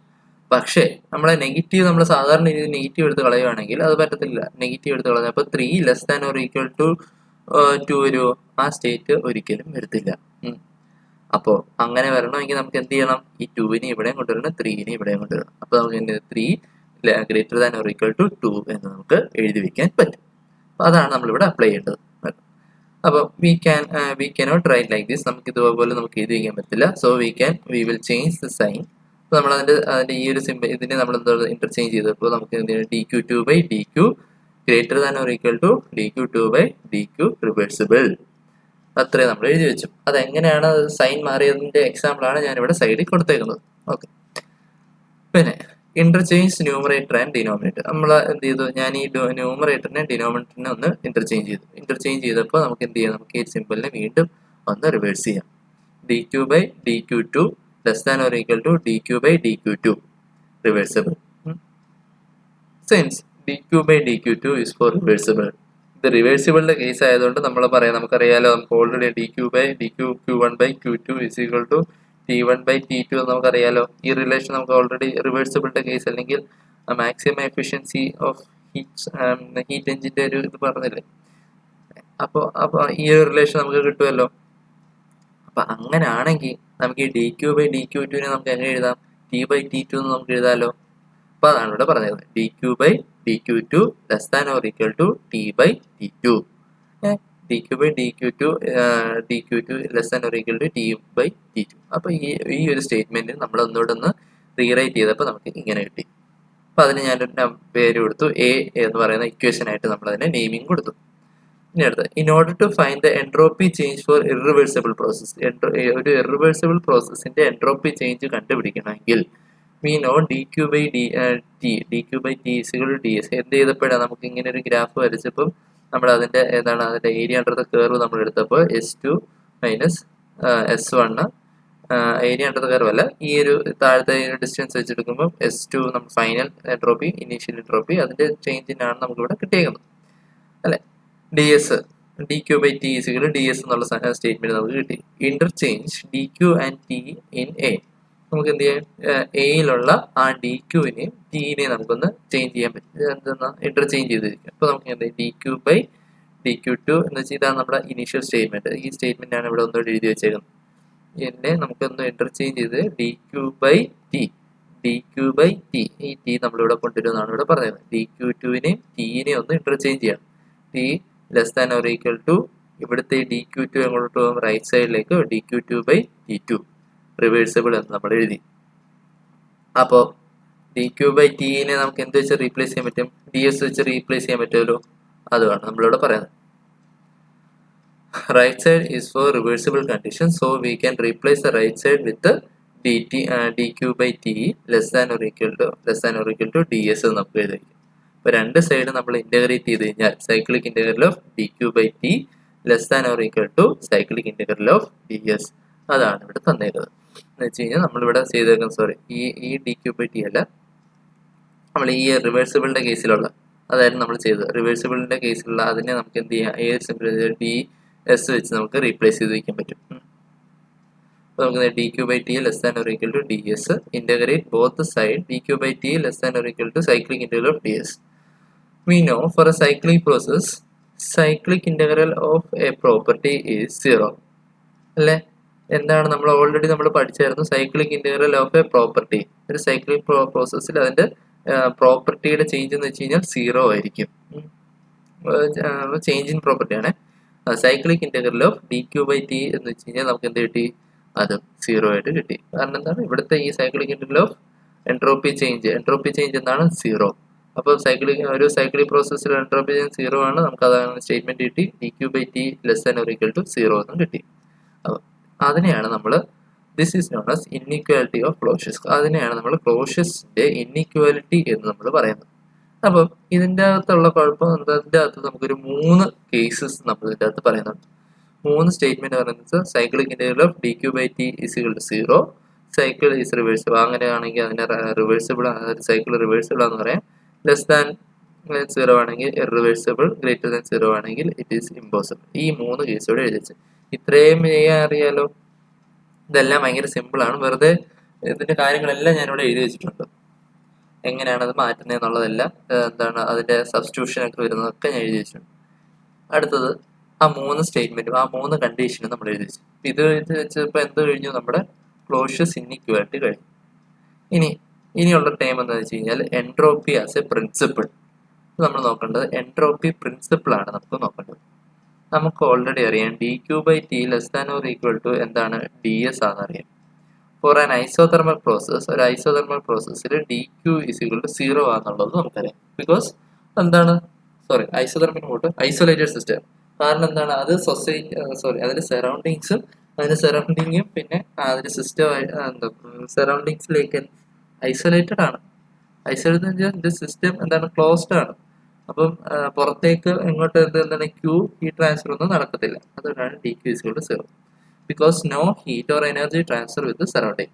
അപ്പം D isolated is greater than or equal to 0. D isolated is greater than or equal to 0 നമുക്ക് എഴുതാം. ഐസൊലേറ്റഡ് സിസ്റ്റത്തിന് നമുക്ക് അതിന്റെ സീറോയിനെക്കാട്ടി വലുതാണെന്നാണ് അവിടെ പറയുന്നത്. 0 എന്ന് പറയുന്ന വാല്യൂവിനെക്കാട്ടി വലുതാണെന്നാണ് അവിടെ പറയുന്നത്. അപ്പം ഫോർ എ റിവേഴ്സിബിൾ പ്രോസസ്, ഒരു റിവേഴ്സിബിൾ പ്രോസസ്സിൽ D S iso change in entropy in an isolated system എന്ന് വെച്ചാൽ 0 ആണ്. ദാറ്റ് ഈസ് എസ് എന്ന് വെച്ച് കഴിഞ്ഞാൽ അതാണെങ്കിൽ 0 ആണെങ്കിൽ അപ്പോൾ എസ് എന്ന് വെച്ച് കഴിഞ്ഞാൽ എനിക്കൊരു കോൺസ്റ്റന്റ് വാല്യൂ ആയിരിക്കും. എങ്കിൽ മാത്രമാണ് നമുക്ക് ഇവിടെ 0 എന്ന് നമുക്ക് for a reversible no entropy change. For ഒരു റിവേഴ്സിബിൾ പ്രോസസ്സിന് സംഭവിക്കുന്നത് എൻട്രോപ്പി ചേഞ്ച് ഉണ്ടാവുന്നില്ല. അപ്പോൾ നമ്മൾ ഓൾറെഡി നമ്മൾ നേരത്തെ പറഞ്ഞു എന്താണ് ടെമ്പറേച്ചർ റിസർവോയറിന്റെ ടെമ്പറേച്ചർ എപ്പോഴും കോൺസ്റ്റന്റ് ആയിരിക്കും. അപ്പോൾ ഏതിന് റിവേഴ്സിബിൾ അല്ലെങ്കിൽ ഹൈ എഫിഷ്യൻസി ഉള്ള വസ്തുവിൽ നിന്നൊക്കെ നമ്മൾ പറഞ്ഞായിരുന്നു. അതേപോലെ തന്നെ ഐസൊലേറ്റഡ് സിസ്റ്റത്തിന്റെ അകത്ത് change in entropy in isolated for isolated system 0 ആണെങ്കിൽ 0 ആവുന്നത് എപ്പോഴാണ്? എസ് എന്ന് വെച്ചാൽ കോൺസ്റ്റന്റ് ആയിരിക്കുന്ന സമയത്താണ്. S1 S2 ഉള്ള സമയത്താണ് നമുക്ക് എന്താണ് ഐസൊലേറ്റഡ് എന്ന് വെച്ചാൽ 0 ആയിട്ട് നമുക്ക് കിട്ടുന്നത്. Four an irreversible process DSISO is greater than or equal to 0. That means അതെന്താന്ന് വെച്ച് കഴിഞ്ഞാൽ entropy of an isolated system can never decrease.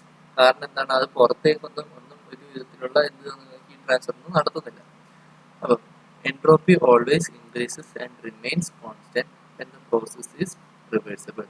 Entropy always increases and remains constant when the process is reversible. This is known as entropy principle.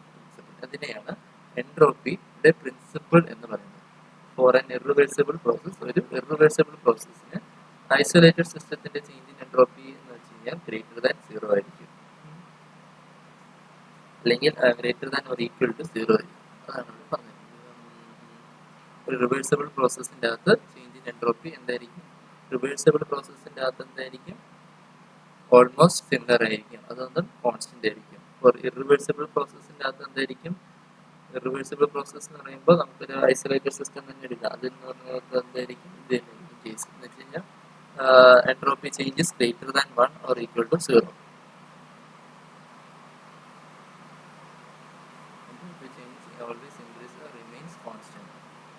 എപ്പോഴും constant ആയിരിക്കും. കാരണം എന്താണ്? S1 S2 ആണ്.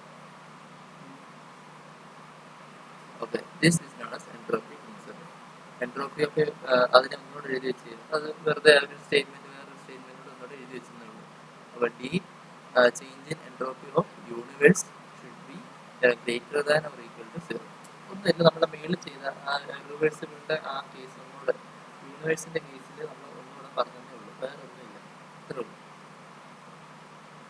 അടുത്തത് നമ്മുടെ എൻട്രോപ്പി പ്രിൻസിപ്പിൾ ഒക്കെ നമ്മൾ പറഞ്ഞു, ക്ലോഷ്യസ് ഇനീക്വാലിറ്റി പറഞ്ഞു, ക്ലോഷ്യസ് തിയറത്തിന്റെ കാര്യങ്ങളൊക്കെ പറഞ്ഞു. ഇനി നമുക്ക് അടുത്തത് നമുക്ക് നോക്കാനുള്ളത് അവൈലബിലിറ്റി. അവൈലബിലിറ്റി എന്താണെന്നാണ് നമുക്ക് അതിൻ്റെ അകത്തുള്ള രണ്ടൊരു പ്രോബ്ലംസ് ഉണ്ട്, അത് നമുക്ക് ചെയ്യാം. അവൈലബിലിറ്റി എന്താണെന്നാണ് നമ്മൾ പറയുന്നത്. അവൈലബിലിറ്റി എന്തെന്ന് വെച്ച് കഴിഞ്ഞാൽ വാക്യം തന്നെ ഉണ്ട്, എന്തുമാത്രം ഉണ്ട് അകത്ത്, ആ ഒരു സിസ്റ്റത്തിന്റെ അകത്ത് എന്തുമാത്രം നമ്മൾ വർക്കായിട്ട് നമുക്ക് കിട്ടുന്നുണ്ട്, അതാണ് അവൈലബിലിറ്റി എന്ന് പറയുന്നത് ഉദ്ദേശിക്കുന്നത്. അവൈലബിലിറ്റി ഇൻ സിമ്പിൾ വേർഡ്സ് പറഞ്ഞു കഴിഞ്ഞാൽ when we consider the heat engine we cannot convert the total heat engine energy supplied into work. ആ ടോട്ടൽ നമ്മൾ സപ്ലൈ ചെയ്തേക്കുന്ന ടോട്ടൽ നമുക്ക് സ്റ്റീം എന്ന് വെച്ച് കഴിഞ്ഞാൽ ഒരു സ്റ്റീം പവറിൻ്റെ അകത്തിട്ട് കഴിഞ്ഞാൽ സ്റ്റീം നമ്മൾ അപ്ലൈ ചെയ്തു, സ്റ്റീം നമ്മൾ കൊടുത്തു, അത് അതേപോലെ 100% വർക്ക് നമുക്ക് കിട്ടത്തില്ല.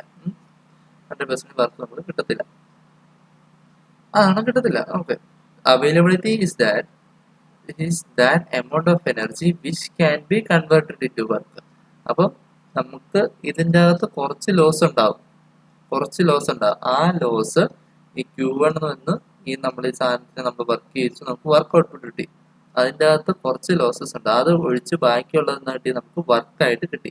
അത്രയും നമുക്ക് വർക്ക് കിട്ടിയില്ല, വർക്ക് കിട്ടാൻ വേണ്ടി എടുത്ത ക്യൂ ഇല്ലേ, അതിനെയാണ് അവൈലബിലിറ്റി എന്ന് പറയുന്നത്. Availability is that amount of energy. Availability is that amount of energy which can be converted into work, and unavailability is that energy which can't be converted to work and transferred to the sink. എന്ന് വെച്ച് കഴിഞ്ഞാൽ ഇപ്പോൾ നമ്മൾ പറഞ്ഞു, നമ്മൾ വരച്ചു കഴിഞ്ഞാൽ ഇങ്ങനെ വരച്ചു, നമ്മൾ വർക്ക് ഔട്ട്പുട്ട് കിട്ടി, ഇത് കിട്ടി, ഇങ്ങനെ വന്ന് ഓക്കെ. ഇത് T1, T2, ഇത് Q1, ഇത് Q2. ഇപ്പോൾ ഇവിടെ എന്ന് വെച്ചാൽ Q1 T1 എന്ന് പറഞ്ഞ ഹൈ ടെമ്പറേച്ചർ റിസർവറിൽ നിന്നും എനർജി വന്ന് നമ്മൾ എന്താണ് ഈ ഒരു ഹീറ്റ് എഞ്ചിന് നമ്മൾ കറക്കി, അതിൽ നമുക്ക് വർക്ക് ഔട്ട്പുട്ട് കിട്ടി. അപ്പോൾ നമുക്ക് ഓൾറെഡി അറിയാം Q1 എന്താണ് ഈ എനർജിയിൽ നമുക്ക് ഫുള്ളി എന്ത് ചെയ്യാൻ പറ്റില്ല, വർക്കായിട്ട് കൺവേർട്ട് ചെയ്യാൻ പറ്റില്ല. കാരണം എന്താണ്, ഇവിടെ ഒരു സിംഗിൾ റിസർവർ കൊണ്ട് മാത്രം നമുക്ക് എന്ത് ചെയ്യാൻ പറ്റില്ല, വർക്കായിട്ട് കൺവേർട്ട് ചെയ്യാൻ പറ്റില്ല. എന്തായാലും കുറച്ച് ലോസ് ഉണ്ടാവും. ആ ലോസ് എന്താ ചെയ്യും, ആ ലോസ് എന്ന് വെച്ച് കഴിഞ്ഞാൽ അതിനെയാണ് നമ്മുടെ അൺഅവൈലബിലിറ്റി എന്ന്. Unavailability is that energy which can be converted to work and transfer to സിങ്കിലേക്ക് ട്രാൻസ്ഫർ ചെയ്തു പോകുന്ന ബാക്കിയുള്ള മിച്ചമുള്ള ആ ഒരു എനർജിനെയാണ് നമ്മൾ Q2 അല്ലെങ്കിൽ അൺഅവൈലബിലിറ്റി എന്ന് നമ്മൾ പറയുന്നത്. ഇനി നമ്മൾ ഇവിടെ ഒരു ഗ്രാഫ്, ഒരു PV ഗ്രാഫ് നമ്മൾ കൺസിഡർ ചെയ്യും. അതിൻ്റെ അകത്ത് ഞാൻ PV എന്ന് പറയുന്നത് അതിൻ്റെ സ്റ്റേറ്റ്, അതിൻ്റെ സിസ്റ്റത്തിൻ്റെ ആ ഒരു സ്റ്റേറ്റ് ആണ് P1 V1, അതിൻ്റെ സറൗണ്ടിങ്ങിൻ്റെ സ്റ്റേറ്റ് ആണ് P0 V0 കേട്ടോ. അപ്പോൾ സിസ്റ്റം ഇരിക്കുന്ന ആ സ്റ്റേറ്റിന് ആ ലൈൻ ഞാൻ ഇവിടെ വരച്ചു. ഓക്കെ, ഇതെന്താണ്, ഒരു ഐസോതെർമൽ പ്രോസസ്സാണ്. സോറി, അതെ ഇതൊരു ഐസോതെർമൽ പ്രോസസ്സാണ്. ഓക്കെ, അതാണ് നമ്മുടെ T0 എന്ന് വെച്ച് കഴിഞ്ഞാൽ. അപ്പോൾ ഇവിടെ നമ്മൾ ഇനീഷ്യൽ പൊസിഷൻ 1 വന്നു, ഇവിടെ P0 എന്ന് വെച്ച് കഴിഞ്ഞാൽ നമ്മുടെ അറ്റ്മോസ്ഫിയറിൻ്റെ കണ്ടീഷനുള്ള ലൈനും വരച്ചു. അതിലേക്ക് ഞാൻ ഐസോതെർമൽ ലൈൻ ഇങ്ങനെ വരച്ചു. അപ്പോൾ ഇതിനാണ് നമ്മുടെ ഇനീഷ്യൽ പൊസിഷൻ. അത് നമ്മളിവിടെ വന്നിട്ട് എന്ത് ചെയ്തു, അത് നമ്മുടെ ഇവിടെ വരെ വന്നു. ഇപ്പോഴാണ് എന്താണ് 1-ൽ നിന്നും P1 എന്ന് പറയുന്ന സ്ഥാനത്ത് നിന്നും P0യിലേക്ക് വന്നപ്പോഴാണ് ഇത് എന്ത് ചെയ്തത്, ഇക്വിലിബ്രിയം അറ്റൈൻ ചെയ്തത്. ഇത് ഞാൻ കുറച്ചും കൂടെ രീതി പറഞ്ഞു കഴിഞ്ഞാൽ P1 P0യിലേക്ക് വരാൻ വേണ്ടി നമ്മുടെ അറ്റ്മോസ്ഫിയറിലേക്ക് പുള്ളിക്കാരൻ എന്ത് ചെയ്തു, ഒരു വർക്ക് ഇൻപുട്ട് കൊടുത്തു, അല്ലെങ്കിൽ നമുക്ക് വർക്ക് ഔട്ട്പുട്ട് കൊടുത്തു. അങ്ങനെയാണ് നമുക്ക് എന്ത് സ്ഥലത്തേക്ക്, ഈ ഒരു സ്ഥലത്തേക്ക് വന്നത്, T0 എന്ന് പറയുന്ന ഒരവസ്ഥയിലേക്ക് വന്നത്. ഓക്കെ, ഇത്രയും നമ്മൾ മനസ്സിലായി. Let consider A system which is currently in P1 V1 state. ആ സിസ്റ്റത്തിന്റെ സ്റ്റേറ്റ് എന്ന് വെച്ചാൽ P1 V1 and the atmospheric state is P0 V0. അതിന്റെ അറ്റ്മോസ്ഫിയറിലുള്ള സ്റ്റേറ്റ് എന്ന് വെച്ചാൽ P0 V0. System will make an equilibrium condition with the surrounding, and P1 will be reduced to P0. P1 എത്തിലേക്ക് മാറും, P0 എന്ന് പറയുന്ന സ്റ്റേറ്റിലേക്ക് അത് മാറുന്നുണ്ട്. To reduce P1 to P0 എന്ന് വെച്ച് കഴിഞ്ഞാൽ ഈ ഒരു സ്റ്റേറ്റിൽ നിന്നും, മുകളിൽ കാണുന്ന സ്റ്റേറ്റിലെ ഈ ഒരു സ്റ്റേറ്റിൽ നിന്നും ഇതിലേക്ക് വരാൻ വേണ്ടി എന്ത് ചെയ്തു, P1 to P0 some work must be exerted to the atmosphere. ഒരു സം എമൗണ്ട് ഓഫ് വർക്ക് അത് എന്തിലേക്ക് നമ്മുടെ അറ്റ്മോസ്ഫിയറിലേക്ക് അത് കൊടുത്തെങ്കിൽ മാത്രമേ മുകളിൽ കാണുന്ന ആ ഒരു P1 നിന്നും താഴത്തെ ആ P0 എന്ന് പറയുന്ന പൊസിഷനിലേക്ക് വരത്തുള്ളൂ, അല്ലേ? ഓക്കെ, P1 V1 നമുക്ക് കിട്ടി, P0 V0. അപ്പോൾ നമ്മൾ എന്ത് ചെയ്തു, P1 P0 V0യിലേക്ക് ആണെങ്കിൽ പുറത്തേക്കൊരു വർക്ക് ഔട്ട്പുട്ട് കൊടുക്കണം. അവൈലബിലിറ്റി എന്ന് വെച്ച് കഴിഞ്ഞാൽ work done by the system until it comes into equilibrium with the surrounding. ഇക്വിലിബ്രിയത്തിലേക്ക് വരാൻ വേണ്ടി, സറൗണ്ടിങ്സിലുള്ള ഇക്വിലിബ്രിയത്തിലേക്ക് വരാൻ വേണ്ടി, സറൗണ്ടിങ്സിലുമായി ഇക്വിലിബ്രിയത്തിൽ വരാൻ വേണ്ടി നമ്മൾ കൊടുക്കുന്ന വർക്ക് ഔട്ട്പുട്ടിനെയാണ് നമ്മൾ അവൈലബിലിറ്റി നമ്മൾ പറയുന്നത്. അപ്പോൾ നമ്മൾ PV ഡയഗ്രാം വരച്ചു, 2 case, initial state 1, final state 0, 2 അറ്റ്മോസ്ഫിയറിൻ്റെ വരച്ചു. ഇനി ഇവിടെ നിന്ന് നമുക്ക് എന്ത് കിട്ടി, നമുക്ക് വർക്ക് ഔട്ട്പുട്ട് കിട്ടി. അതാണ് അവിടെ പറയുന്നത്. The state of the system when the system comes into equilibrium with surrounding is called dead state. ഇവിടെ നിന്നുള്ള സ്റ്റേറ്റ് എന്നത് P1 V1 എന്ന് പറയുന്ന സ്റ്റേറ്റ്. ആ P1 V1 സ്റ്റേറ്റിൽ നിന്നും ആ സിസ്റ്റം ഇവിടേക്ക് വന്നു, നമ്മുടെ P0 T0 എന്ന് പറയുന്ന സ്റ്റേറ്റിലേക്ക് വന്നിരുന്നു. ആ സ്റ്റേറ്റിൽ വന്നിരുന്ന് കഴിയുമ്പോൾ ആ സിസ്റ്റത്തിന്റെ പേരാണ് dead state. The state of the system when the system comes in equilibrium with the surrounding is called a dead state. Okay. Maximum work done by a closed system. Maximum work done by ഒരു closed system നടത്തുന്ന maximum amount of work, close സിസ്റ്റത്തിൽ പറ്റുന്ന maximum amount of work എന്ന് വെച്ചാൽ W mass. Close സിസ്റ്റത്തിന്റെ പ്രത്യേകത എന്താണ്? അതിനൊരു മാസ് ട്രാൻസ്ഫർ ഇല്ല, പിന്നെന്താണ്? നോ എനർജി ട്രാൻസ്ഫർ ഇല്ല. കൺസിഡർ, നമ്മൾ ഇതിൻ്റെ അകത്ത് ഇതിൻ്റെ അകത്ത് ഇതിനൊക്കെ കുറച്ച് ഇക്വേഷൻസ് ഉണ്ട് കേട്ടോ. Consider A closed system. ഇവിടെ നമ്മളൊരു ക്ലോസ്ഡ് സിസ്റ്റം എടുക്കുക. അപ്പോൾ ഇവിടെ ഇത് നമ്മുടെ സറൗണ്ടിങ്സ്, P0യും ഇതുമായിട്ട് യാതൊരു വിധത്തിലുള്ള ഇന്ററാക്ഷനും ഇല്ല. Consider A closed system with P1 T1 V1 T1 as initial state of and P2 V2 T2 as final state. ഇപ്പോൾ നമ്മൾ എന്ത് ചെയ്തു? നമ്മൾ ഒരു സിസ്റ്റത്തിൻ്റെ അകത്തുള്ള രണ്ട് സ്റ്റേറ്റ് നമ്മളിവിടെ കൺസിഡർ ചെയ്തേ. രണ്ട് സ്റ്റേറ്റ്, ഫസ്റ്റ് സ്റ്റേറ്റിൽ നിന്ന് P1 V1 T1, അതിന് രണ്ടാമത്തെ സ്റ്റേറ്റ് എന്ന് വെച്ചാൽ P2 V2 T2. അത് കിട്ടി.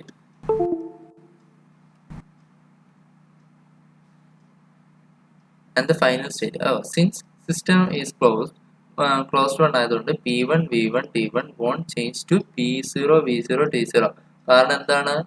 സിസ്റ്റം ക്ലോസ്ഡ് ആയതുകൊണ്ട് സറൗണ്ടിങ്സിലേക്ക് യാതൊരു വിധത്തിലുള്ള എനർജി ട്രാൻസ്ഫറോ മാറ്റർ ട്രാൻസ്ഫറോ ഒന്നുമില്ല.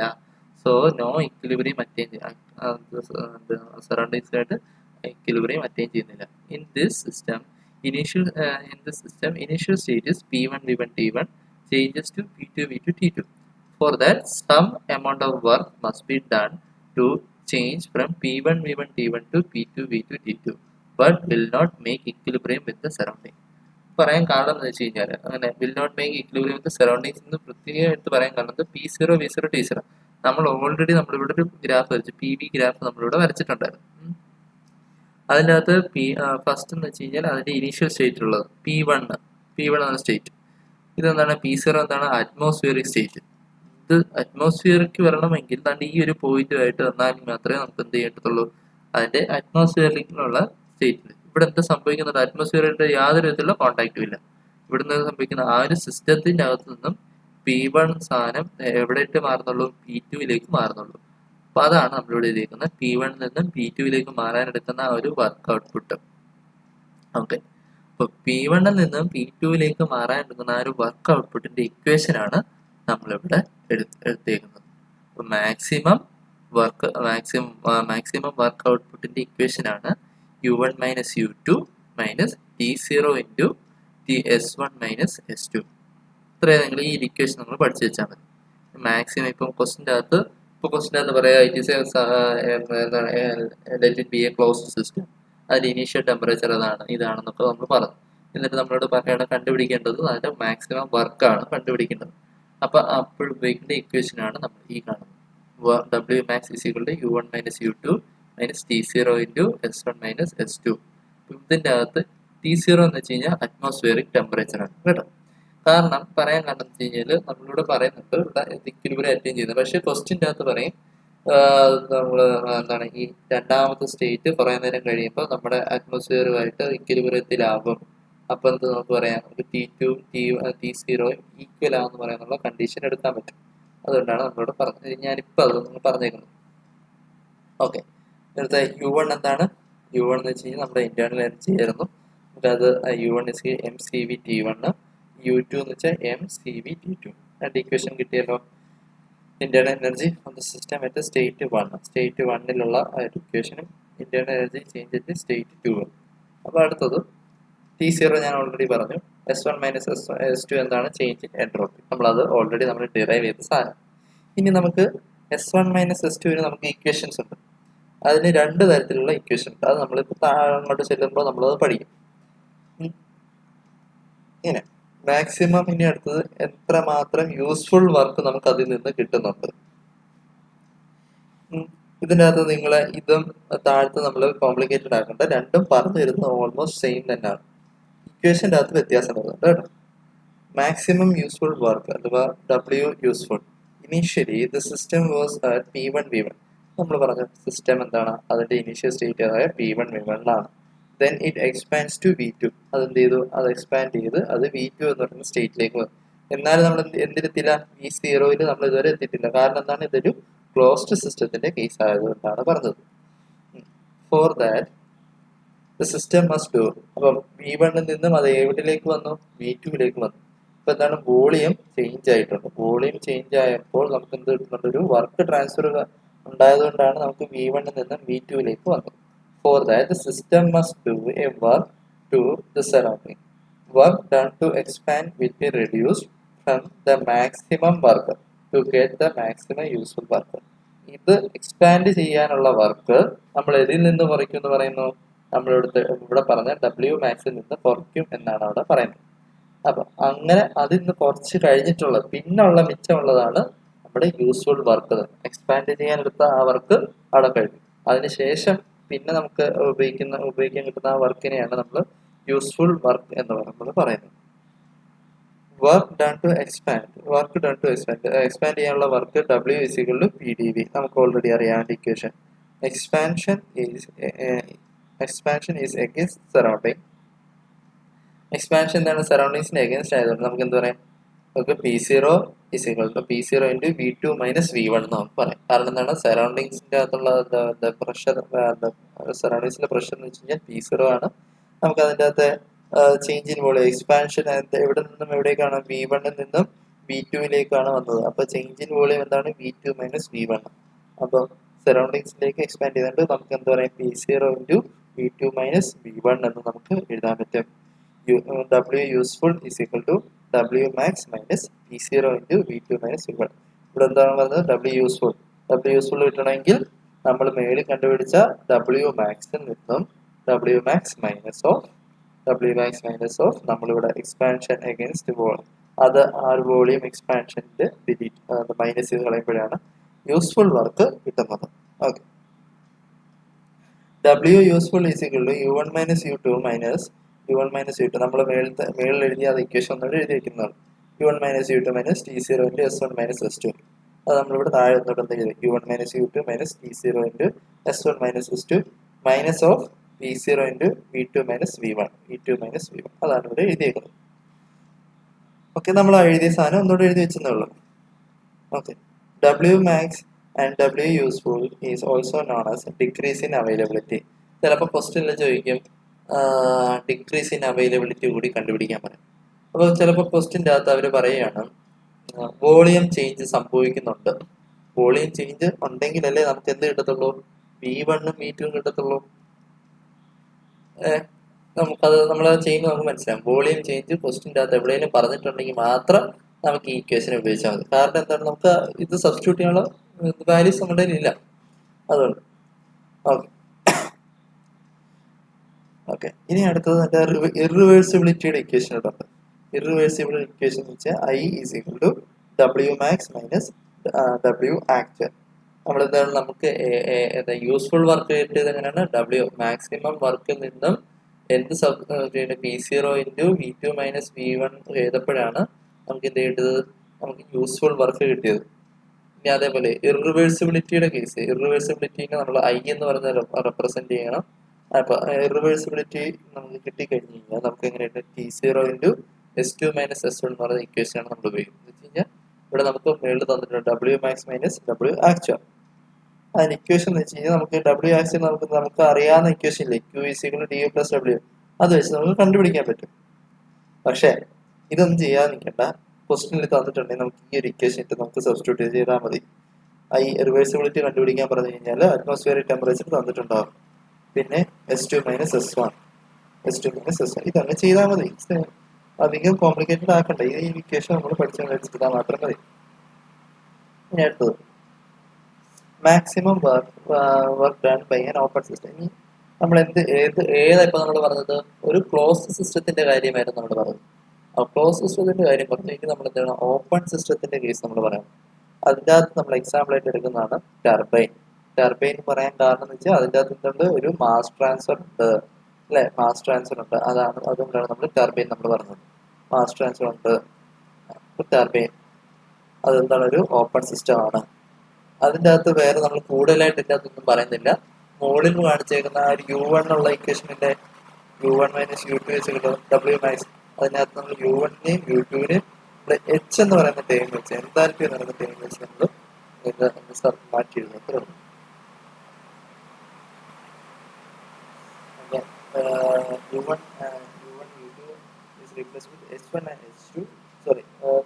H1 and H2 ആണ്.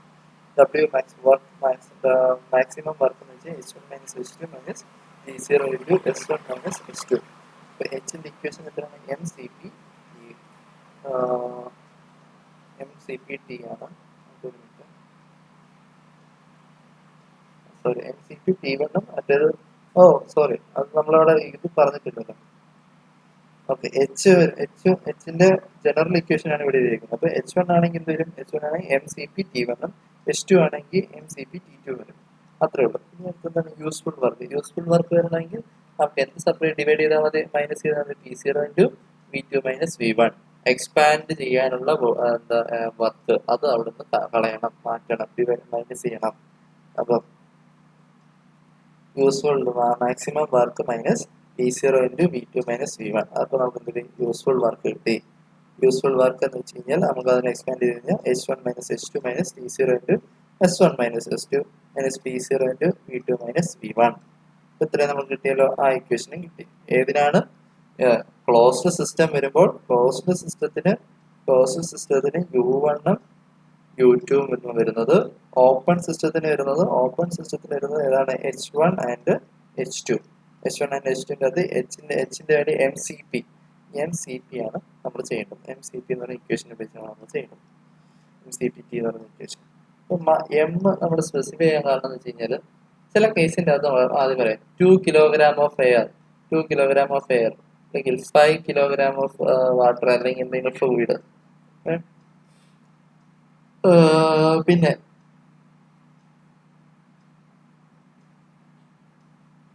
പിന്നെ ഏറ്റവും അവസാനം ഇതെല്ലാം കഴിഞ്ഞിട്ട് ഏറ്റവും അവസാനം താഴത്തെ ഒരു ക്വസ്റ്റ്യൻ ഇങ്ങനെ വന്ന് എഴുതി വന്നിട്ട് പറയണം ഫൈൻഡ് ദ വർക്ക്